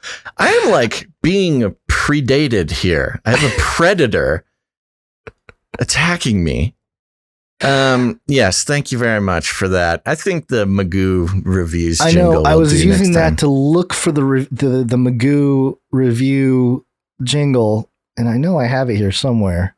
Yeah, that's okay. Let's move on. Okay. So I want to thank all of our reviewers. It's very helpful. And as you will hear, when you leave ratings and reviews, the algorithms share the show with people who haven't heard it before. So your review could be the thing that causes somebody to find the show. And we've got a number of reviews here. I'm just going to start at the most recent of which, and this is a 5-star review, came in on Apple Podcasts. I'm sorry. What do you? Milky T in the chat, the Twitch chat. Stop letting the cat know you feel pain. You're showing weakness. It's true. This cat knows it is in complete control of the situation. This is 5 stars coming from Mr. Joshua Kaufman. And the headline, or the whatever subject line, is Best Apolitical Christian TV Show / Podcast. Ooh, TV show. TV show. Sounds really professional. Well, that's good. We take the category. We take the award in both categories. 5-star review could be the start of an entire new network of Christian content, family-friendly content aggregation and commentary. On this show, there is substantially less dark sarcasm than other similar broadcasts. True Christian mimetic cultural transmission. Ooh, that's I like cool. that. I love B&G. Thank you very much. There you go, Mr. Joshua Kaufman. Thank you for that. Next, we have 5 stars from Eric Allen, 79. Best pod ever. I've been listening to these guys for the past few months. Sorry it took me so long to find them. At my age, every minute counts. LOL. These guys are just what we need in our world. Christian conservatives, but they're not screaming and yelling and causing strife and angst in our chest like the other popular news talk guys. They keep it cool, keep it calm, and report what we need to hear, and it's fun and delightful. I will listen forever, and as soon as I can get a little extra coin in my pocket, I will start supporting ASAP. Love y'all. I'll keep praying you don't get deleted by Flappy or the AI. Well, thank you very much for the prayers and all those kind words, Mr. Eric Allen, 79. Yeah. Thank you, producer Eric Allen. Yep. Next, we have 5 stars from Mark 1226. Gons and Basil. Your hard work is appreciated. I've been listening off and on for 5 years. Their approach is like having a very informed friend who always knows what's going on. They are friendly, professional, and seem consistently dedicated to a sincere pursuit of serving their listeners while maintaining their service to their Lord. May the Lord bless you and keep you, Mark. Thank you very much, Mark. Thank you, producer Mark. Next, we have 5 stars from Green Pastures 5781. And it reads, let me know if I've already This one seems like it's already been read because there's a phrase in there. The problem is I can't remember if I read this on the show or if I read it to myself. I feel like you've read this already, but you think so? I feel I'm gonna like do it anyway since I made it this far in. Yeah. It was posted on the last day that we read reviews. So maybe not. It may have come in before, and I did read it. May have come in after. I don't remember. Anyways, I'm going to read it anyways because it's 5 stars coming from Green Pastures 5781. Very fond of Basil and Gons. CCNT has become a staple in my life. I look forward to every episode as they cover the news, weekly events in a fun and flirty yet satirical style. Their delivery and production style has been surprisingly refreshing considering my somewhat cynical natural bent. After listening to Basil and Gons, I am left encouraged and hopeful. On the other hand, listening to news on mainstream media outlets left me feeling depressed, discouraged, and outraged. The latter being totally warranted, given the propagation of the establishment worldview narratives. So happy to have stumbled upon your channel in Apple Podcasts. So you listen to that. So happy to have stumbled upon your channel in Apple Podcasts. That's what I'm talking about, folks. When you leave these ratings and reviews, people stumble upon it because the algorithms put it in front of them. So, whatever happened to that website, Stumble Upon? Do you remember that? Oh my gosh, yeah. I haven't thought of Stumble Upon in a long time. Yeah, Is it still existent? I don't know. It must have failed. Nobody talks about it. I don't know. Why don't you go there? See if it's real. Thanks for being such a welcome highlight to my days 3 times a week. You both are such great examples of how to process the crazy happenings of the world, as well as steadfast advocates of truth, which needs to be heard by all of those who can handle it. Wink. I highly recommend this show and trust that it will bring as much joy to all as it has to my days. Heart Green Pastures, by the way. Old 2 Box says hi. Oh, Old 2 Box. Hello, Old 2 Box. Hey. Okay, there we go. I think that is it. Saying people, there's a what? Wifey and Mama. Oh, did you already read the Wifey and Mama last time? Wifey and Mama? Yeah, a review from Wifey and Mama. I think you did last time. Oh, you know what? No, there's a few more we didn't read. I'm remembering now because the list had not caught up. So, oh, right. There's 2 more here. So, yeah. There's a couple more. Yeah. Well, one's short. I have a better list than you because we have one from Apple Podcasts Canada. Oh, right. Okay. Go for it. Right. So we got an international review here. Miss Mortification, 5 stars. Great podcast. This is a great news deconstruction Bible prophecy podcast. Those are 2 things we don't always associate together. One of my favorite moments is when Gons is talking about Pope Francis going to meet the Islamic leader and without skipping a beat, accidentally called him Prampfosis. I almost peed my pants laughing. These guys don't take themselves too seriously to have a good laugh once in a while. A breath of fresh air. Thank you very much, cool, Miss thank Mortification. Next, we have one 5 stars from Automatic Audio.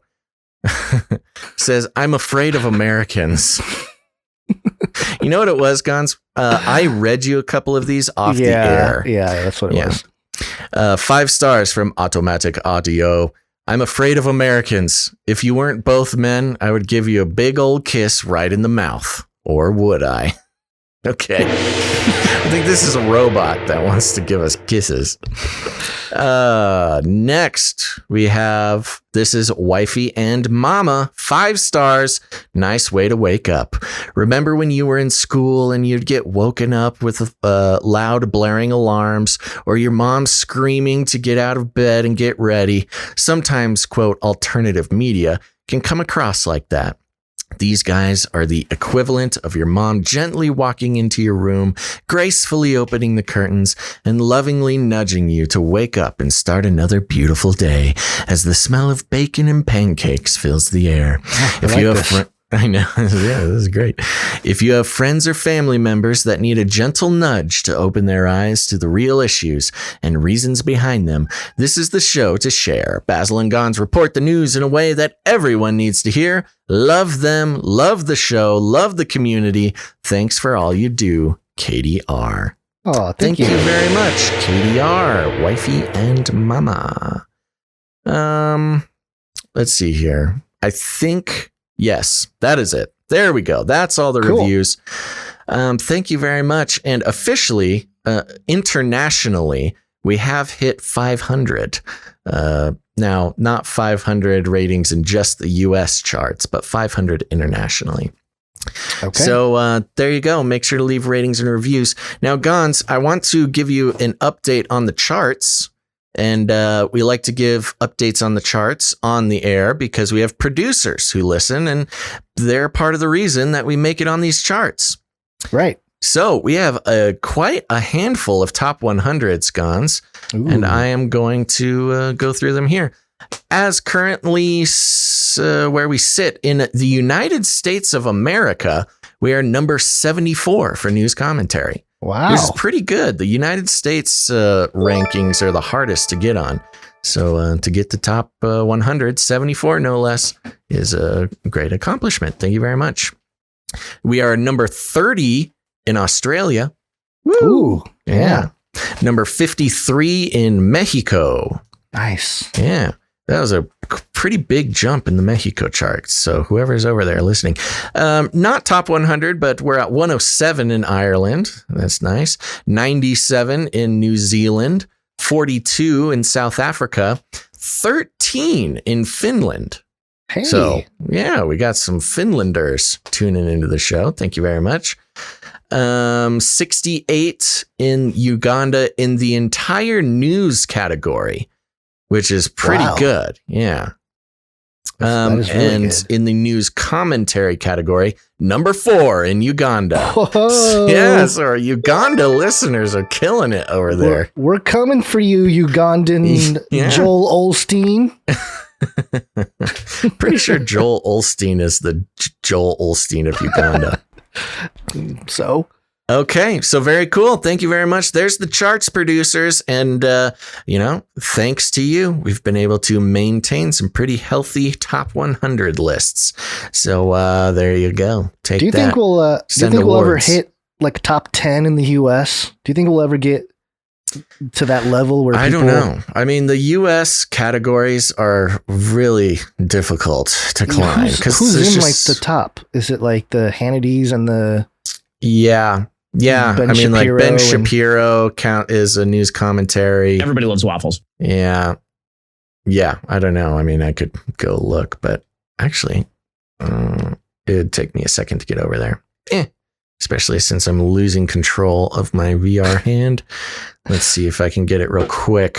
Okay. News commentary. Come on. Oh, geez.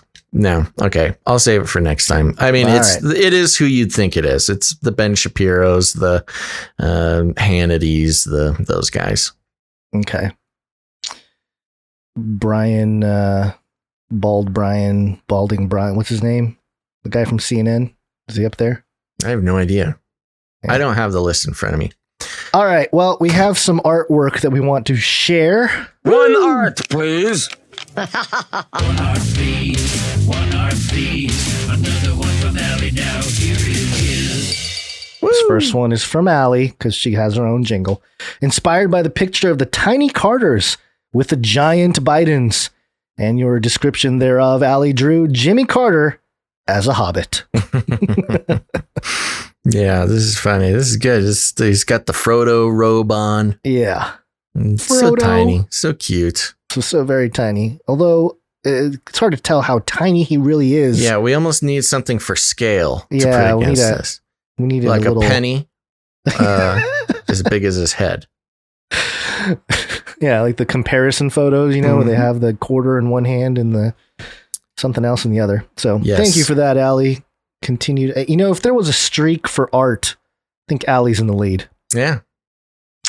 Next up, we have one from producer Debi. Woo! And, this one was fun. Oh, it's good. She came in and she said, I did a quick drawing that I thought would emphasize the absurdity of the Pfizer vaccine being a hot new trend for the elite.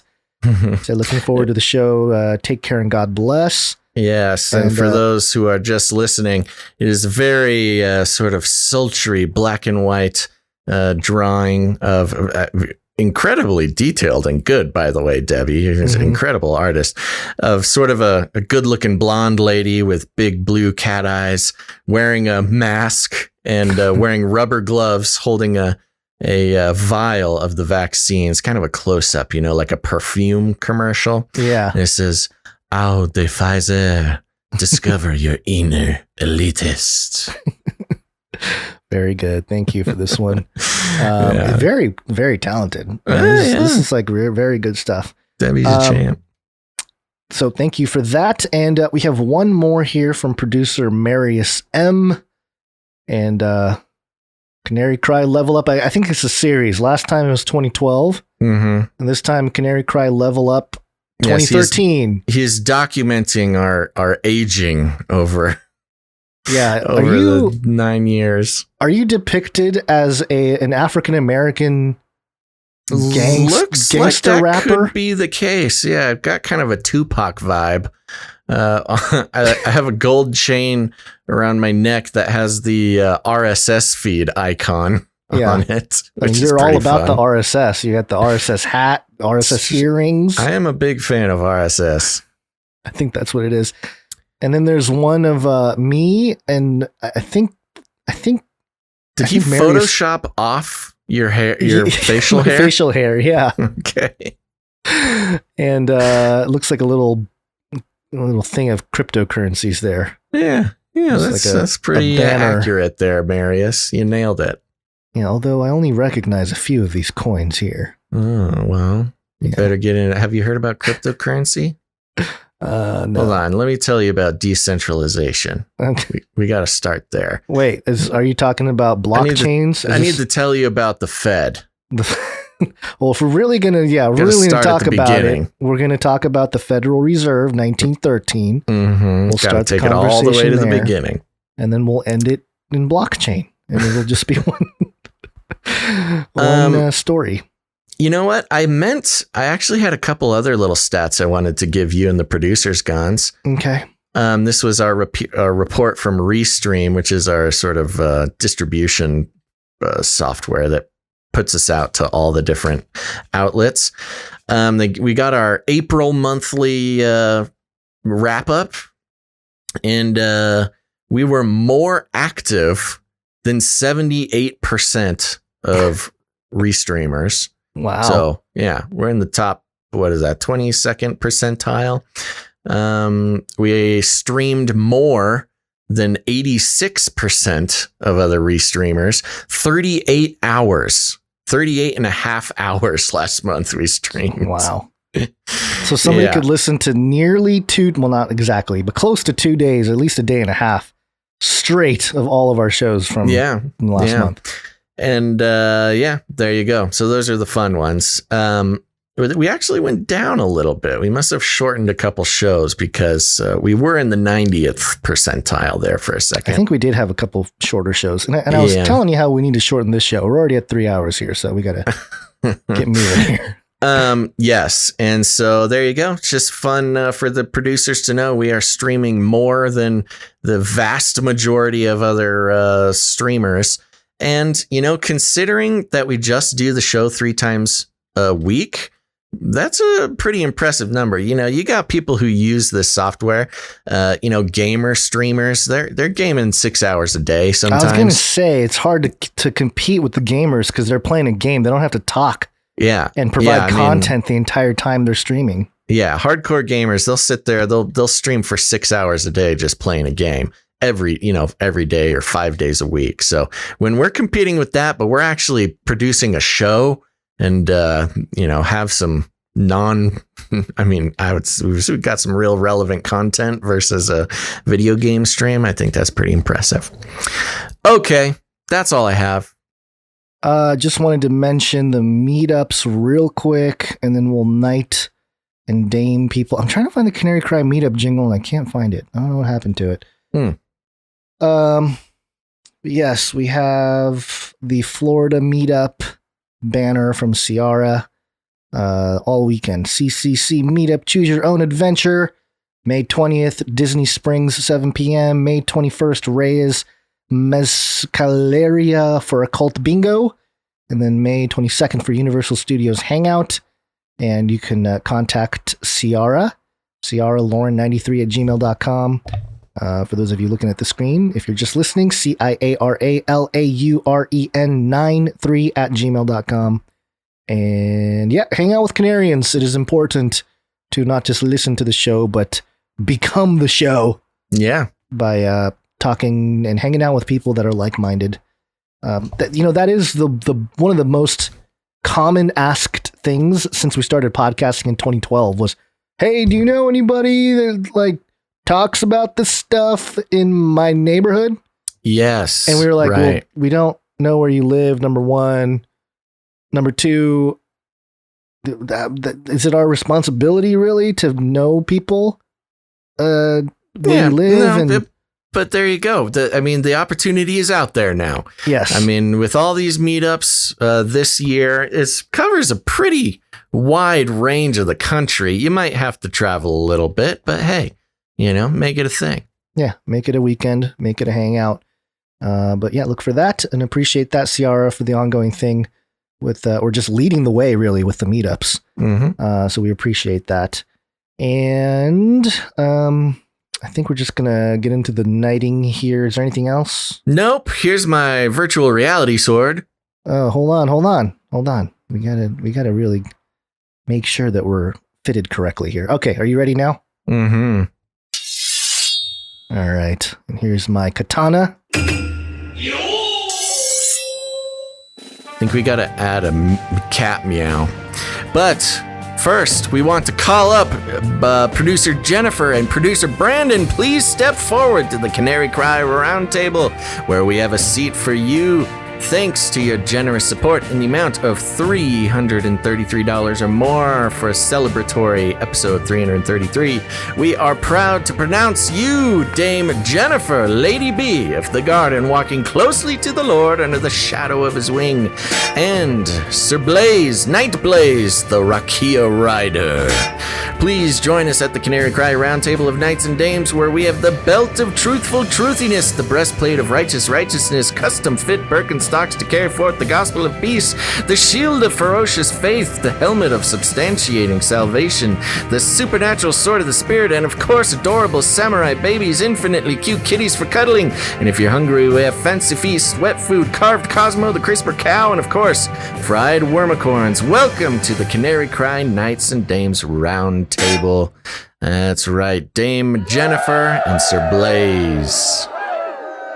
All right. That's right. And the crowd goes wild and the chat sends emojis. Woo! We're very grateful for your support of the show and happy to make sure that you get knighted here. Only one episode after your knighthood comes in. And for those who are wondering, the Canary Cry Roundtable of Knights and Dames is our elite collection of producers who normally have produced the show in the amount of $1,000 or more. That can be over time, all at once, however you want to do it. Go on a monthly plan. Lots of people have different ways of doing it, but we just love to make sure that producers who produce consistently or generously are recognized for keeping the show going. Yep. All right. Let's blast through some of these other stories here and come out of this break. Yes, it's wake up time. Hey, yo, wake up. Polly. It's Latin for many. Tick. Now suck your blood. Now suck Politics. your blood. This is the Daily Caller. So, it's a right-wing outlet here. Biden's National Day of Prayer proclamation foregoes God for climate change and racial justice. Oh. I was pretty not surprised, really, but let's see what it says. President Joe Biden's National Day of Prayer proclamation has come under criticism for excluding any mention of God. Yeah. Which is funny because he was sort of billed as the most religious recent president. Seriously? Come on, man. Yeah. They're saying he's the most religious president since JFK. Oh, really? Okay. Yeah, that was one of the things that they were saying to try to get the... because he's Catholic. Yes, because he's devoutly Catholic. Yeah, he's practicing Catholic. Kennedy was Catholic, wasn't he? That's what I just said. Okay. Yeah. Like previous presidents, President Biden issued a proclamation on the 70th annual National Day of Prayer, but critics noticed that it included anecdotes to racial justice and climate change, but not God. And there's a tweet here from David Brody. Joe Biden's National Day of Prayer proclamation has been released, and it doesn't even mention God once. How do you release a proclamation about prayer and not mention God at all? Of course, it mentions climate change and racial justice. Truly, this is pathetic and not surprising.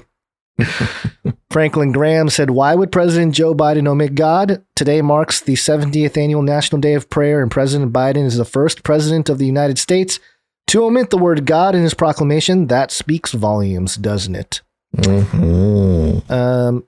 There's really no. I don't think it comes as a reason to get into it. surprise to anybody, but Yeah. So it says Donald Trump's proclamation in 2020 mentioned God 11 times. Barack Obama mentions God twice, even though he probably meant Allah. President Biden has repeatedly touted his Catholic faith both on the campaign trail in 2020 and during his presidency, although critics have noted that his position on issues such as abortion go against the teachings of the church. National Day of Prayer was first established in 1952 by President Truman, which brings me to mention President Truman was the one that created the psychological board, or I think it was like the psychological board that but basically weaponized religious folks, Christians in America. That politicized. Was Truman. No. Weaponized. Okay. He basically created the Americanism, the gun in one hand, Bible in the other, campaign against communism as a big boogeyman. He did that in 1951. Started I can't remember the exact name of it. I think it's called the psychological. I could pull it up.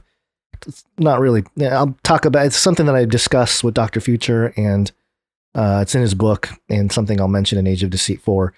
But it is troubling. It is very troubling when you start learning about this stuff, and I've talked about it in passing here on the show a few times. But am I able to pull this up? How come I can't find here it is.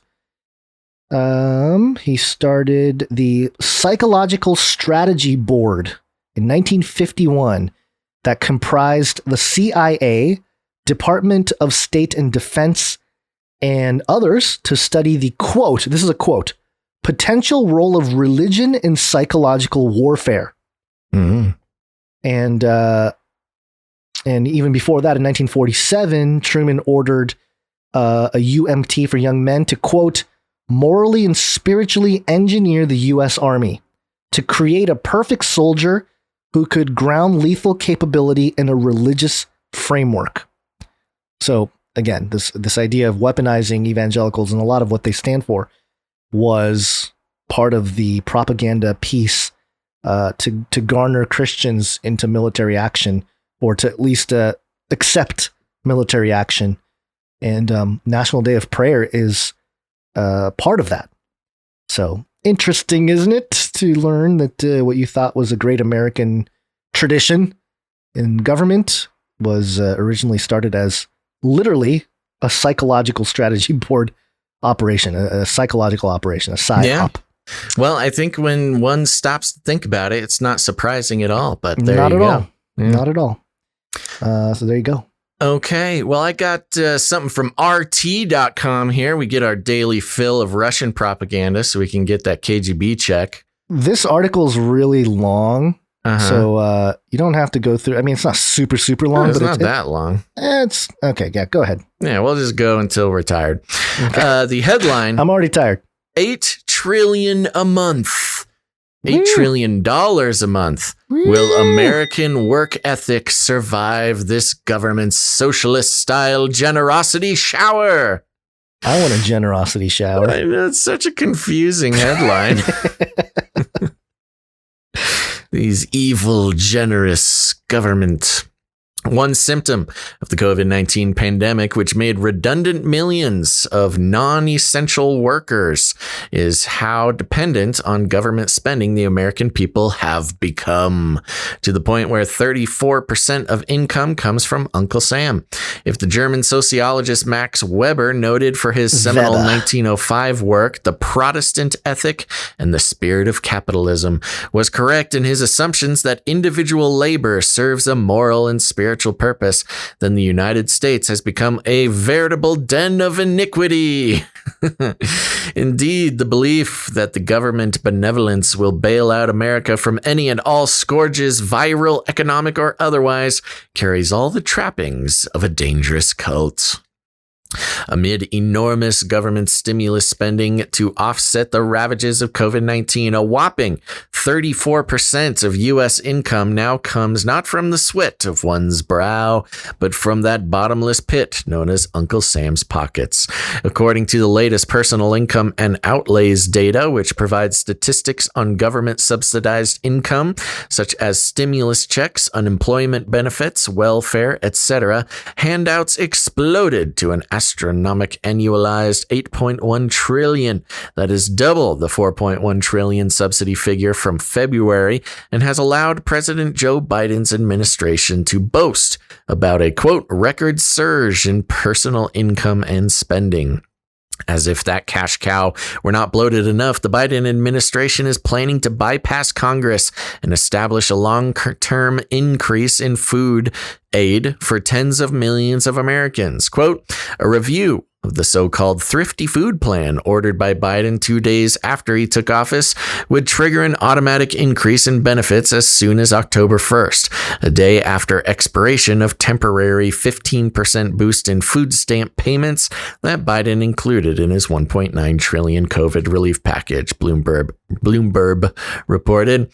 Quoting James Ziliak, director of the Center for Poverty Research at the University of Kentucky, Bloomberg wrote the increase would amount to, quote, roughly a $136 a month increase in the maximum benefit for a family of four, which was $680 before the temporary pandemic-related increase.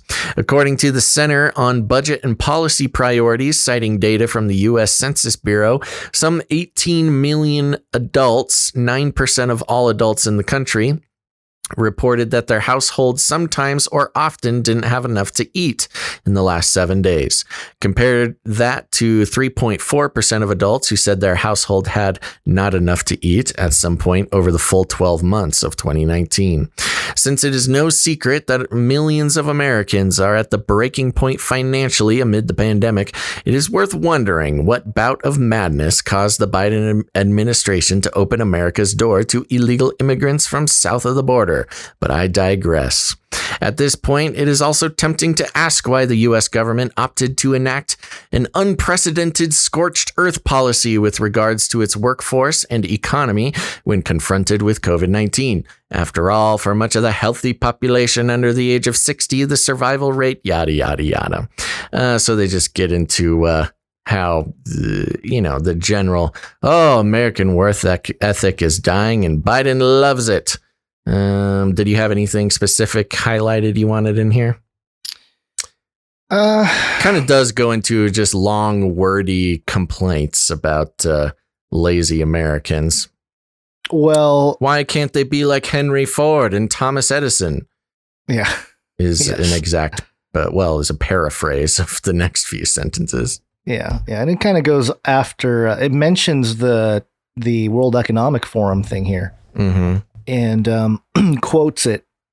Since the U.S. is in the midst of a massive social and economic experiment that has never been undertaken before, the question is a fair one.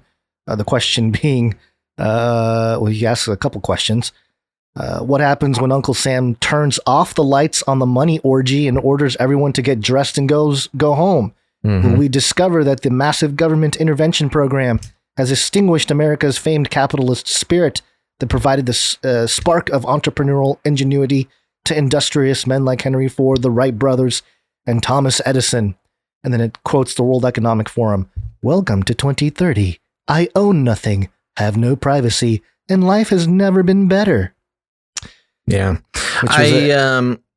This particular article has a especially sort of conservative bent to it, getting into food stamps and stuff. I mean, you look at the food stamps are like the least of our worries. So I think dedicating 2 paragraphs to people getting food stamps is a little bit, useless in my opinion. But it does refer to what I would say a slightly more reputable source. Let me just read this headline from the Babylon Bee. The headline being, shocking study finds paying people not to work makes people not want to work. Okay. Okay. There you go. You're tired. What's next? Next. Oh, we can't do a show without mentioning the next couple people here. First off, Hillary's back.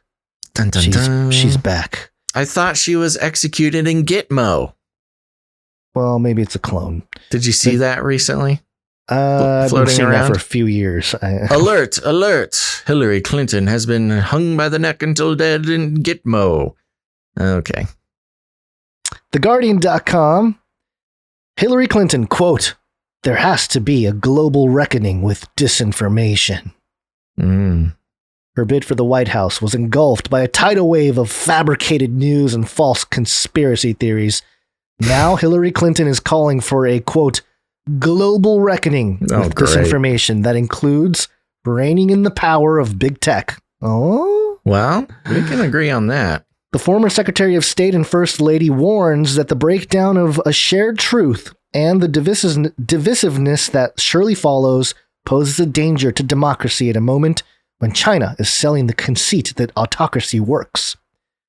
Clinton speaks to The Guardian via Zoom for her home in, what is this, Chappaqua, New York? Am I saying that right? Sure. Chappaqua, New York. In an interview to mark the newspaper's bicentenary this month. So 200 years of The Guardian. Clinton speaks to The Guardian. I just read that. I'm having issues. The 73-year-old wife of the former U.S. President Bill Clinton. Whoa, burn. has more reason than most to be a student of media trends, from historic newspapers to the latest digital platforms. In the 2016 election, Clinton was the first woman to be nominated by a major political party. The mainstream media was later criticized for creating a false equivalence between her career misstep and those of rival Donald Trump, who had suspicious contacts with Russia. Oh, please. And faced multiple allegations of sexual assault. Notice how it's just suspicious contacts now. In addition, Moscow helped fuel a social media disinformation campaign that targeted likely Democratic voters and was most infamously expressed in the Pizzagate conspiracy theory. Dun, dun, dun. Which made the preposterous claim that Clinton ran a child sex trafficking ring at a Washington pizza restaurant. Ugh. That wasn't the claim. That wasn't the claim, but that's what they keep repeating. 5 years later, Trump has come and gone from the White House, and America now has a female vice president in Kamala Harris. With the dangerous lies, but the dangerous lies have continued to thrive online, notably in the QAnon conspiracy movement, leading all the way to the deadly insurrection at the U.S. Capitol of 6 January. Far-right Republicans have become openly anti-democratic, endorsing Trump's falsehoods and seeking to suppress voters of color. This is just like a buffet of I know. The traditional propaganda. The traditional "the truth is somewhere in the middle" approach will no longer do, Clinton argues. Quote, here we go. Here we go. Quote, "They've got to get rid themselves of both sidism," she says. What? I don't know what that means. Both sidism is linked here. It's linked to an article by thenation.com, an article called "Both Sidism is Poisoning America." Oh, this is the the concept that's thing? strengthening the two-party system. It's basically about voters who think both sides are essentially the same, which, oh, wow. So you mean they're people who open their eyes for a second and see the world for how it is? That's interesting. So Hillary's kind of identifying the greater enemy of the establishment, which is the people waking up to the... Which is free-thinking people. Free-thinking people, yeah. That's crazy. She goes on. "It is not the same to say something critical of somebody on the other side of the aisle and to instigate an attack on the Capitol and to vote against certifying the election. Those are not comparable, and it goes back to the problem of the press actually coming to grips with how out of bounds and dangerous the new political philosophy on the right happens to be." Yes, right. Republicans bad.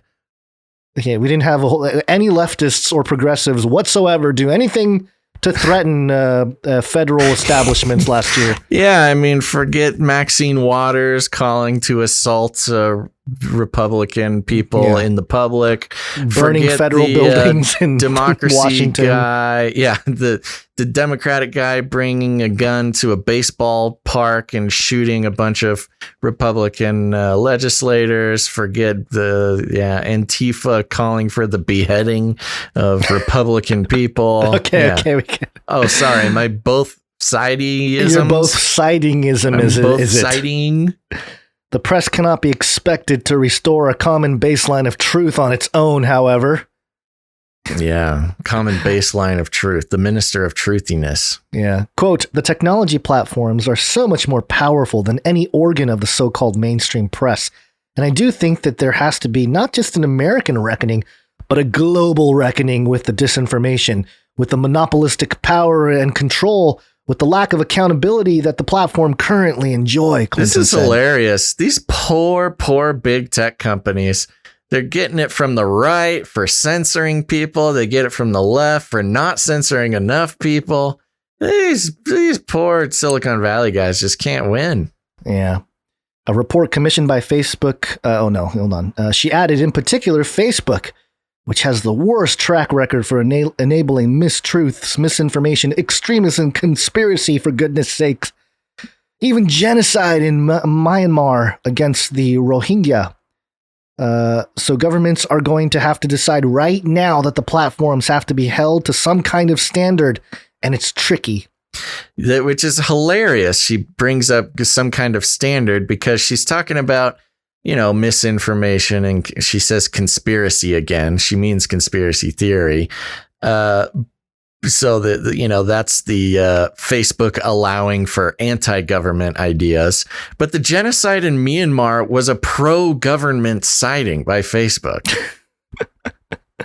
I know. So which is it? Do you want them to side with the government or with the people? She needs a world event that it was recent, but nothing from China. So she has to go with, good point. Something that's distract from the Uyghur thing.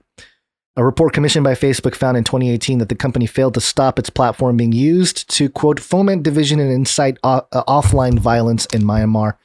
And a recent Guardian investigation found that the company was painfully slow to heed warnings about political leaders who used it to deceive the public or harass opponents. Facebook has almost 2.8 billion global monthly active users, and its revenue in the fourth quarter of last year was 28 billion.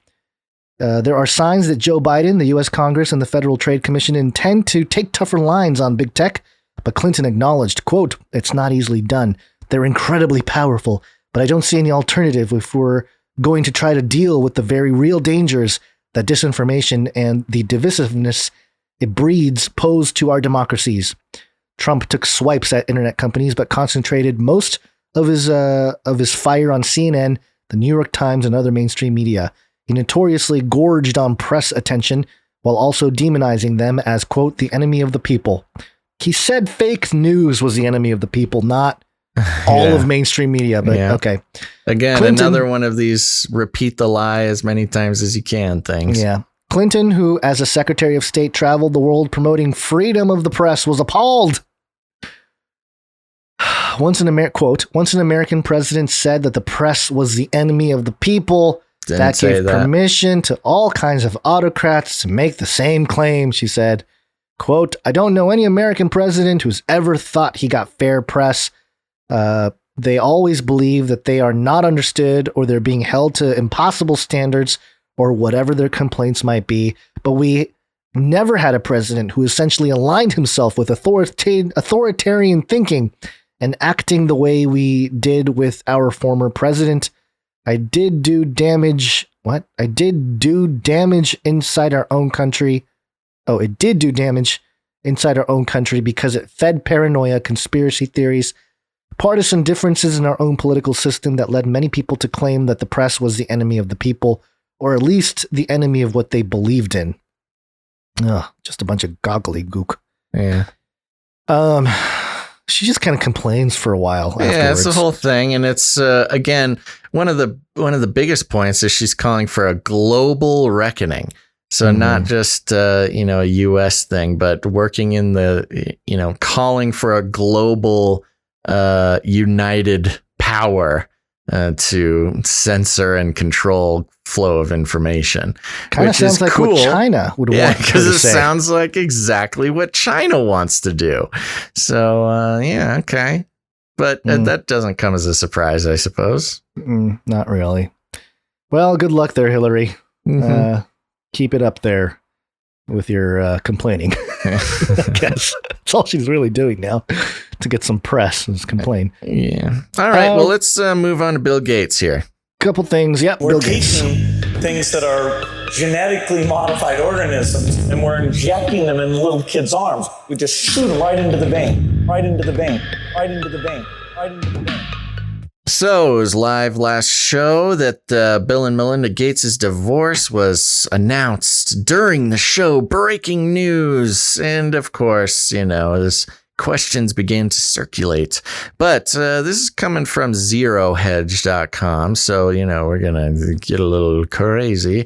The headline is Bill Gates transfers $1.8 billion in stocks to Melinda amid divorce.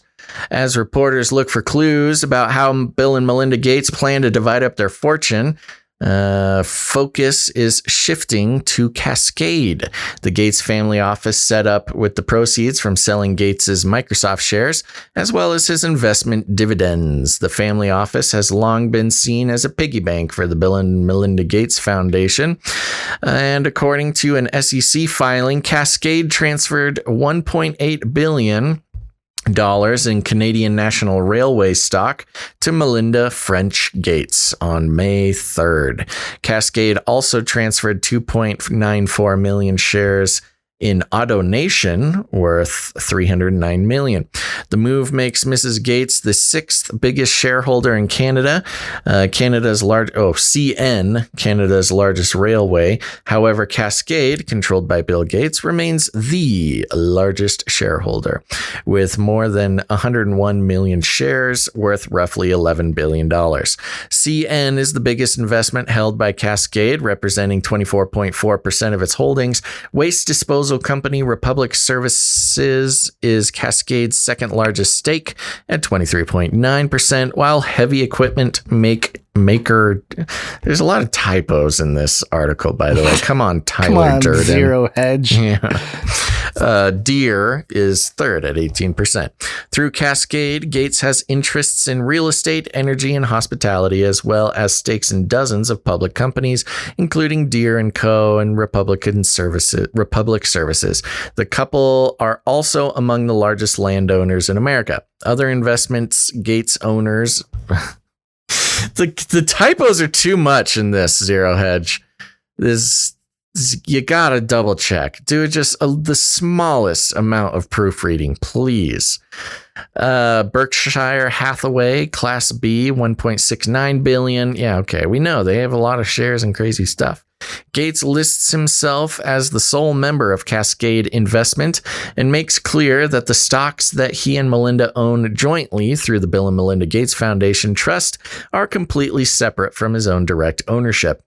And what's in his family office hedge fund, Cascade Investment, which operates out of Kirkland, Washington. We're still waiting for more clues about the Gates' separation agreement, as well as any settlement talks. Okay, yes, as if that would or should be public information. I don't know why this is something people are talking about. They're all freaking out about $108 billion getting transferred after their divorce. What did they think was going to happen? Yeah, that's what happens after a divorce. And there's going to be a lot more than just $1.8 billion. The guy has over $100 billion. It's funny because these high-profile divorces becomes fodder for all kinds of sides of gender equality conversations and stuff like that, because you're going to have your feminists give half completely or more. She was, she meant more, blah, blah, blah. And then the men will be like, oh, there it goes again. Women, taking half the worth of a man. Yeah. But, strategically thinking, that is kind of interesting because what if Bill Gates did this to earn a little more street cred with men, get a little sympathy pat? He's not going to get any sympathy pats for men, but I'm just saying maybe in his mind, he's like, maybe if we divorce, the men in the world will consider me more of a cool guy or a guy who feel sorry for because just to give him more of an edgy vibe. Yeah. I don't know. Yeah, I don't know. The more I kind of thought about this and the more I read and listened to it, it's just like, I don't know. I kind of looked into it because, there's the discussion about the tax implications and things like that. I don't think it's necessarily beneficial tax-wise to get a divorce. And also, they have such an insane amount of money that no matter how you cut it up, they're both just going to be preposterously rich. Yeah. It doesn't even matter. I mean, even if you're talking about 1.8 billion, which is more money than a person could spend in their lifetime. You haven't seen me go on my spending spree. Dude, it still blows my mind. I love the way to visualize it. If dollars are seconds, seconds in a day, a million seconds is like, what is it? It's like 3 days or something. And a billion seconds is over 11 years. So the difference between $1 million and $1 billion, you're talking the difference between 3 days and 11 years. So yeah, once you get up to $1 billion, it's just a ridiculous amount of money. Now, it sounds like the movie In Time. Have you seen In Time? No, I didn't see it. Oh, you didn't see it? Okay, it's basically that time becomes the ultimate currency. So people are genetically engineered to basically, they have like a clock. Everyone has a clock, and time is the currency. So like a really wealthy person has like all this time. They have a little, yeah. Hold on. I think I got those numbers wrong. Let me check. 1 million seconds. 1 billion. I need to get this right on air so I can, okay. Hold on. Okay. Oh no. Tick tock. Yeah. Time's going by. Yes. Justin Timberlake movie from 2011. In Time. Okay. Anyways, it's something like that. I can't find it. Oh, please, God, bring that to me quickly so I can. Oh, here we go. 1 million seconds is 12 days. 1 million seconds is 12 days. 1 billion seconds is 31 years. So what's a trillion? What's a trillion seconds? I'm glad you asked. A trillion seconds is 31,688 years. 31,000 years. And how much are we in debt? 28 trillion dollars? Yeah, about 1 million years. Perfect. We're about 1 million years worth of debt in this country. Perfect. Speaking of debt. Speaking of the beast system. Beast system. And really, I should play the money jingle here, but this article here from The Economist. The rise of e-money, the digital currency that matter. Get ready for FedCoin and the e-euro. E-money. I love even the separation of terms between cryptocurrency and e-money. If you watch the show Mr. Robot, there's a scene in there where the guy's like, well, let me establish the FedCoin. And they, there's like a whole thing. Yeah. Anyway, I'm going to read a little bit here and then get to the main part. Technological change is upending finance. Bitcoin has gone from being an obsession of anarchists to a $1 trillion asset class that many fund managers insist belongs in any balanced portfolio. Swarms of digital day traders have become a force on Wall Street. PayPal has 392 million users, a sign that America is catching up with China's digital payment giants. Yet, as our special report explains, the least noticed disruption on the frontier between technology and finance may end up as the most revolutionary. The creation of government digital currencies, which typically aims to let people deposit fund directly with the central bank, bypassing conventional lenders. These gov coins, which is the name of the article, is supposed to be gov coins. I don't know, for whatever reason, the headline is gone on this.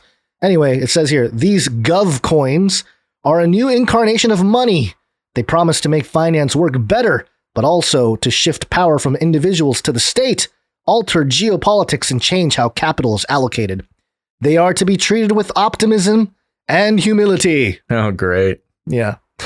A decade or so ago, amid the wreckage of Lehman Brothers, Paul Volcker, a former head of the Federal Reserve, grumbled that banking's last useful innovation was the ATM. Since the crisis, the industry has raised its game. Banks have modernized their creaking IT systems.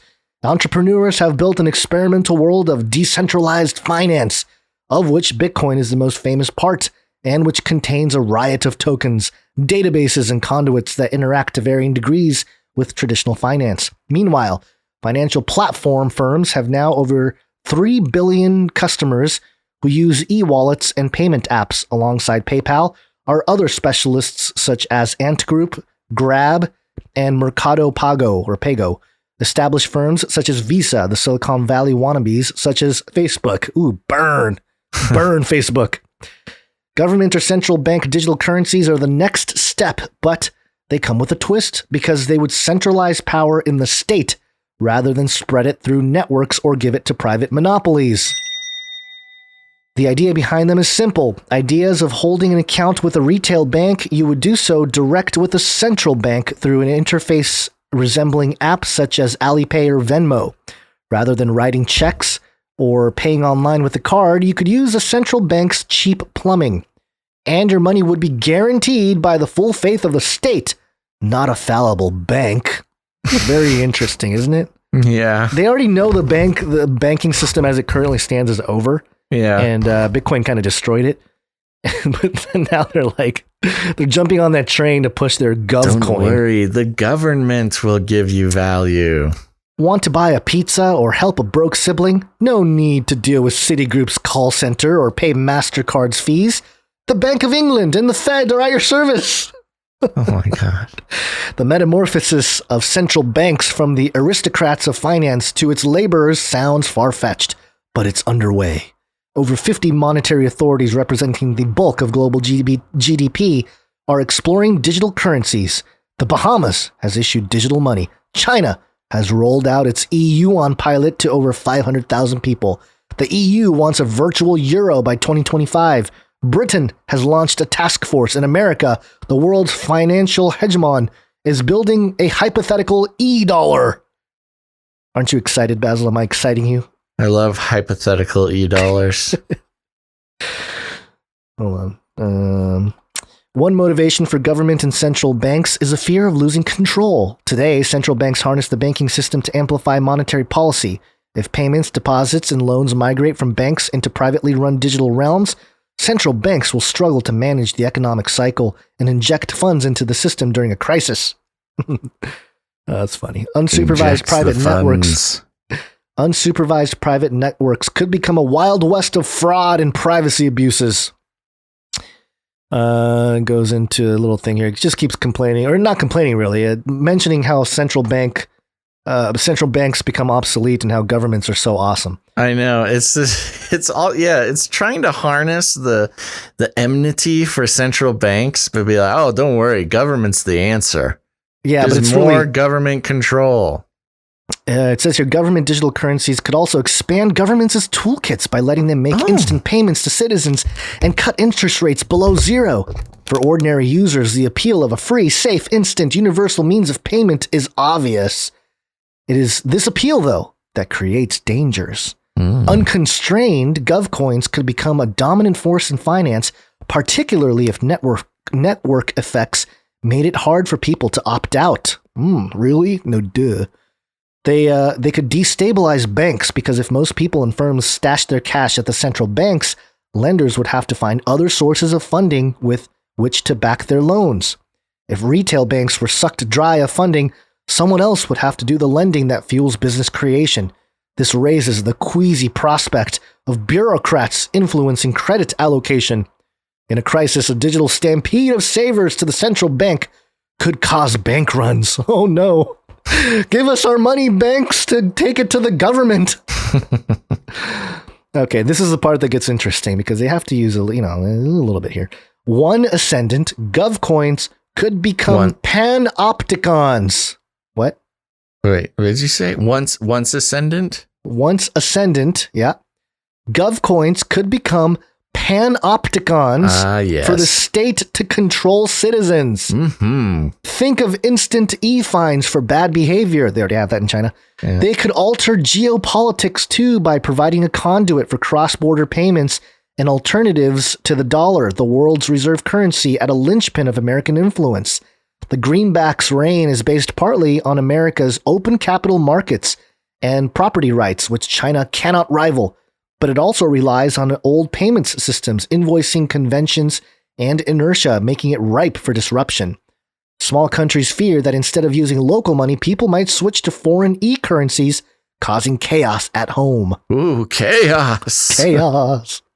New money, new problems. Such a vast spectrum of opportunities and dangers is daunting. It is revealing that China's autocrats, who value control above all else, are limiting the size of the e-yuan and clamping down on private platforms such as Ant. Open societies should also proceed cautiously by, say, capping digital currency accounts. Governments and financial firms need to prepare for a long-term shift in how money works, as momentous as the leap to metallic coins or payment cards. That means beefing up privacy laws, reforming how central banks are run, and preparing retail banks for a more peripheral role. State digital currencies are the next great experiment in finance, and they promise to be a lot more consequential than the humble ATM. Oh, jeez. GovCoin! Yeah, GovCoin. That's funny. Wow. Well, they're quite the cheerleader for complete government control over at The Economist there. The Economist are just like, GovCoin! Solve all your problems! It's ridiculous. And it's funny because they touch on all the points that, anarchists have pointed out with Bitcoin. Mm-hmm. They're like, using Bitcoin as the conversation piece, pointing out the problem with central banking. The GovCoin people are coming in like, yeah, for sure, but GovCoin. And this really is, though, a point, because I get people are still skeptical of cryptocurrencies and Bitcoin, and I'm totally fine with that. Like, I think you should be skeptical and question all these things. Yeah. But when it comes down to it, what would you rather have? A Bitcoin, which is like an open source public, blockchain, yeah. Or do you want GovCoin? Where they can just take away your money if you say something bad or you say something wrong about the government. Unfortunately, I think a lot of people who consider themselves sort of countercultural thinkers are definitely going to want the GovCoin. I mean, you already see it with fiat currency. That's true. What? Bitcoin? That's fake robot money. I want my Illuminati dollars with the pyramid on the back. And, if your internet goes out, you won't have your Bitcoin. Well, you won't have your bank account and your credit cards and your entire thing either. So if you want a stack of Illuminati dollars under your mattress, then that's fine with you. So in the same sense, there's so many people who speak about how, Bitcoin being, fraudulent or whatever, who just don't really understand the concept of fiat currency in general. And I think those same people are going to be huge fans of GovCoin. And there's nothing we can do about it. No, there's really not. And it's interesting. That's what they're going to do, and they'll have to deal with it. The phenomenon of Dogecoin right now really speaks to the sheeple society that we're in. Because, if people did 2 seconds of homework, Bitcoin has a cap on the supply. So there can only ever be 21 million Bitcoin, and it's divisible by 100 million units. So there's tons of Bitcoin in Satoshi and whatever. All right. is limited supply being the main point. The US dollar has no capped supply. Right. It's just however many you can print, you can print. Mm-hmm. Now, Dogecoin originally had a capped supply of 100 billion. Yeah. And then there was a oops in the development.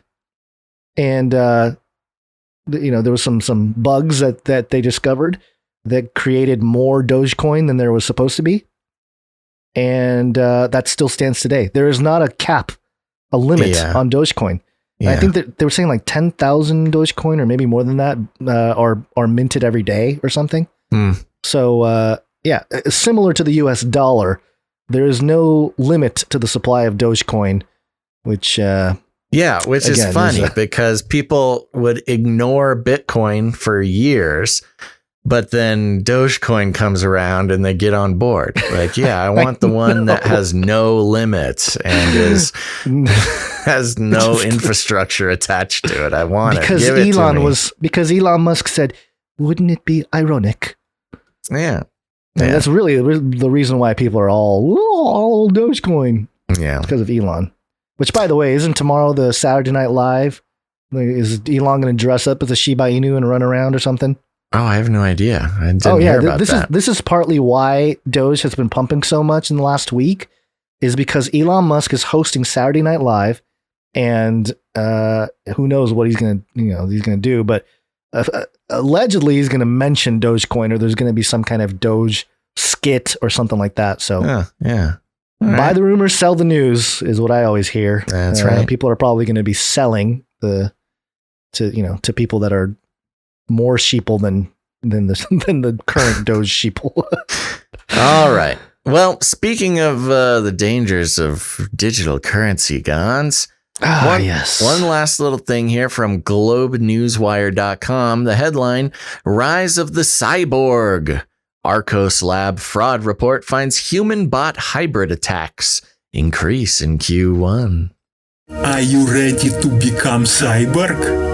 Arcos Labs, provider of online fraud and abuse prevention technology, today released new data on the latest fraud trends. Ooh, so trendy. Revealing an increase in human bot hybrid attacks.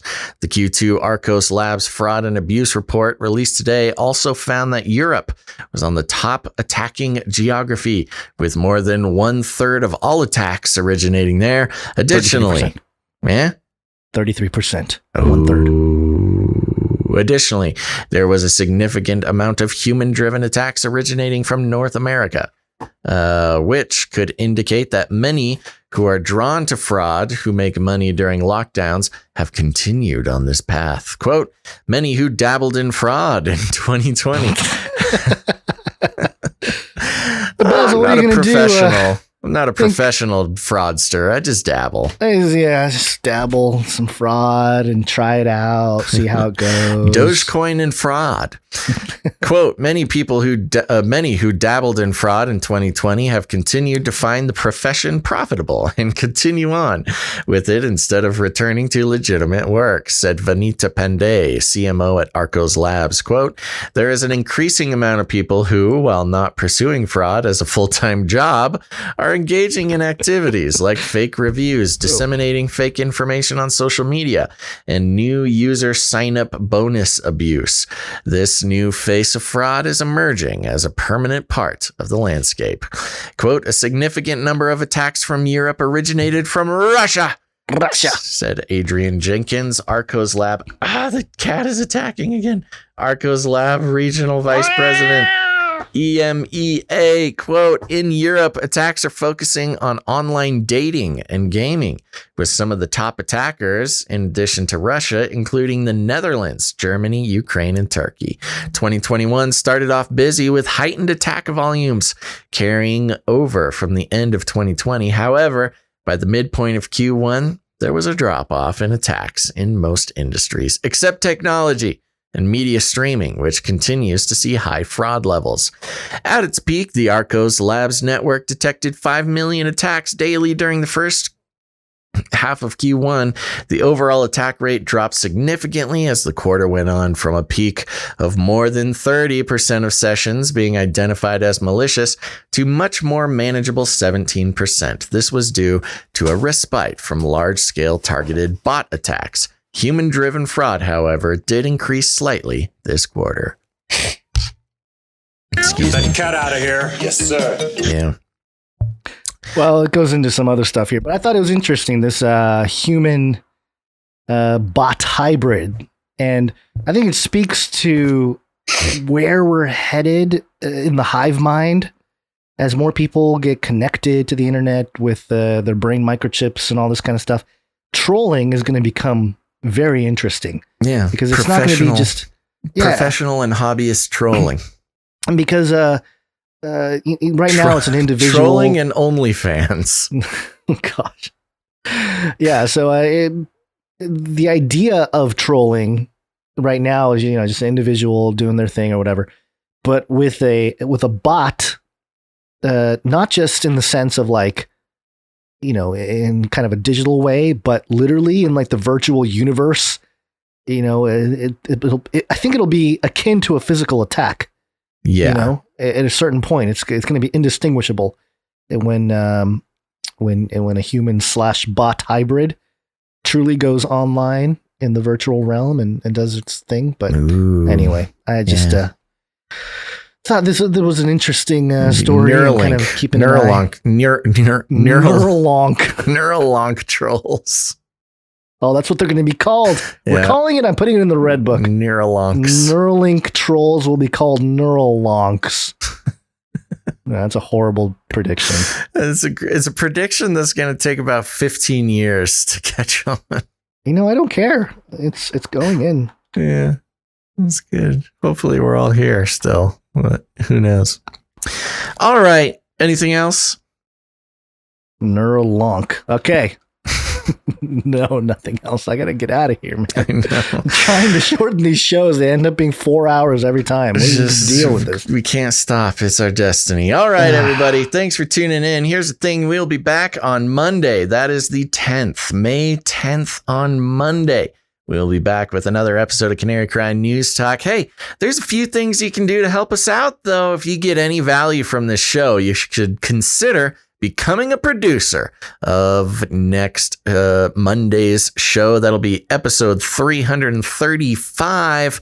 I do want to take a second and thank the wonderful producers of episode 334. That's producers Anna, Mary H, David W, our executive producer for the show, Joel V, Rebekah B, Home, Malik W, who's on a streak, Shield Labs, also on a streak, James H, also on a streak, Tristan, streaking it up. Also, thank you to producer Devin W for the snail mail, and congratulations and a big thank you to Dame Jenaffer, Lady B of the Garden, walking closely to the Lord under the shadow of his wing, and Knight Blaise, the Raqia rider. And congratulations on being knighted, and thank you for joining the round table of knights and dames.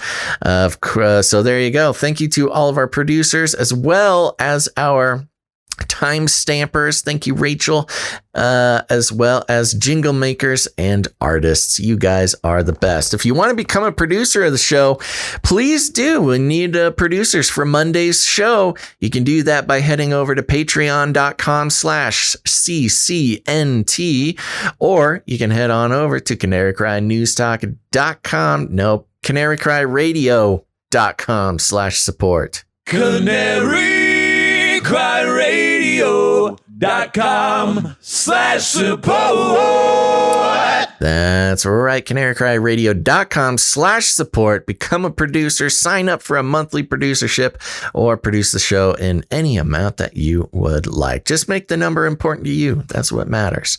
There's also cryptocurrency and stuff there. Now, you can also help the show out in a number of other ways. One of them is by leaving ratings and reviews. I'll be reading ratings and reviews next Friday. So you got a week, but you should hurry up. It does take a couple days for those to show up on their respective platforms. So just go do it right now. Take 2 or 3 minutes, leave a rating and a review. It's fun. because I have to read the words that you write on the show. So that's a fun thing for you. But also, it helps the algorithms show the show to people who have never heard of it before. And you heard just in somebody's review today, who was it? Green Pastures 5781 stumbled upon our channel on Apple Podcasts, and that no doubt is due to somebody else leaving a rating and a review. So head on over to Apple Podcasts, leave a rating and a review. Very important. Thank you very much. But you can also produce the show by creating some content. Create jingles. If you're musical, create a song. If you are an artist of any kind, create some art, send it on over to canarycryradio@gmail.com if you like it easy, or canarycryradio@protonmail.com if you are a hacker, robot, cyborg. Let's see. Other than that, hey, just share the show. That's the best way to spread the show. Word of mouth is the best way to let somebody know about the show. You know, they like to hear about it from somebody they trust. And you got friends, you got family. They're starting to wake up to the fact that the world is not what it seems, and you can help them. This is a great introduction to questioning the main narratives of our world. Just share the show with them, text it to them, whatever. Just let them know about it. But if you need any more instructions, we call it rattling cages. You can walk right up to him, grab him by the cage, and shake it. The end of the world occurred pretty much as we had predicted. I want to shake things up, stir up some controversy, rattle a few cages. Hey, stop that! You'll never silence me. I'm the last angry man, a crusader for the little guy. Leave the bird alone. Never. Rattle a few cages. Rattle a few cages. The human race will have every opportunity to improve. And if they don't? Ask Noah. That's right. Just ask Noah. Shout out to Victory Ya in the Twitch chat. Says my husband is like, those guys are still talking. I hear you, buddy. We're right there with you. But yes, we're still talking. Almost done though. Gons, do you have any last still talking to do? Happy Mother's Day to all the mothers. Have a great weekend. Hopefully the men in your life, whether they be sons or even the daughters too, treat you right this weekend. Yeah. Oh, yeah. It's Mother's Day. Mm-hmm. Yeah. So if you've got a shout out, producers out there, if you've got a shout out to a mother that we can give on Monday's show, head on over. Produce the show. We'll give the shout out. And also big shout out to Mama Gons and Mama Basil out there. Okay, well, that's it, folks. Remember, we'll be back on April 10th. May 10th. Time traveling really messed you up.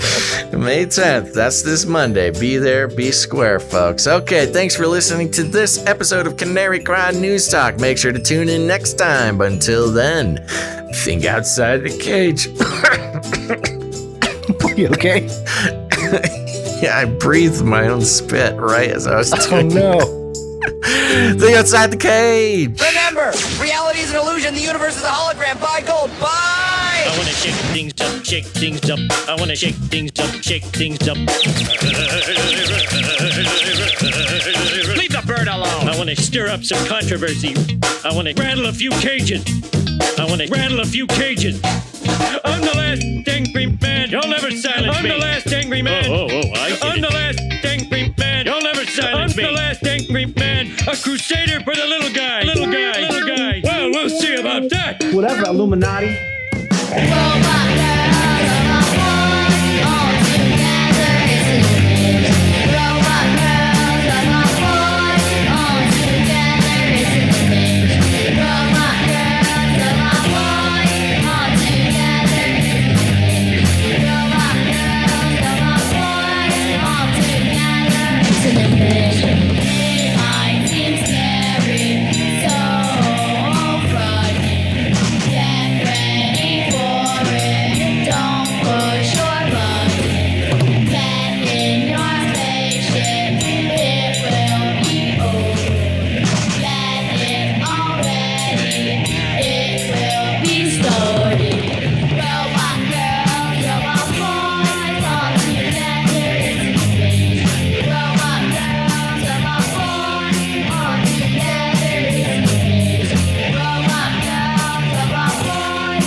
Fun fact, I believe it was another fun fact. Fun fact. Another fun fact. Brings me back to my Screamo days.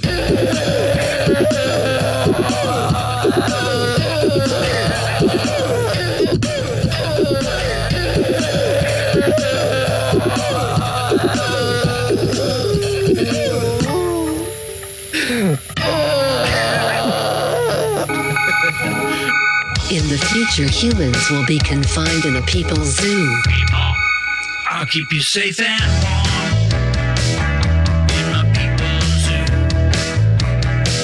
I'll keep you safe and warm now in my people's zoo. You, yeah, you in my people's zoo. I'll keep the cameras on.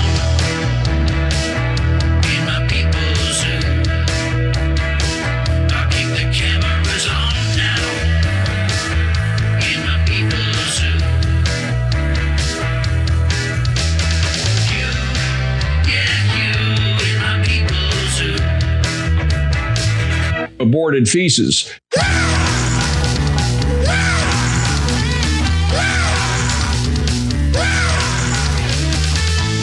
Keep yapping, man.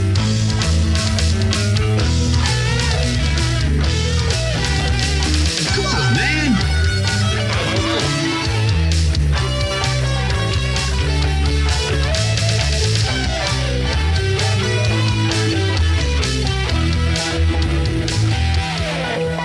I'll make you fat and sassy in my people's zoo. I'll make you fat and sassy in my people's zoo. You, yeah, you. You, yeah, you. You, yeah, you. In my people's zoo. I'll keep you warm and safe in my people's zoo. Do not come back, you Nazi psychopaths!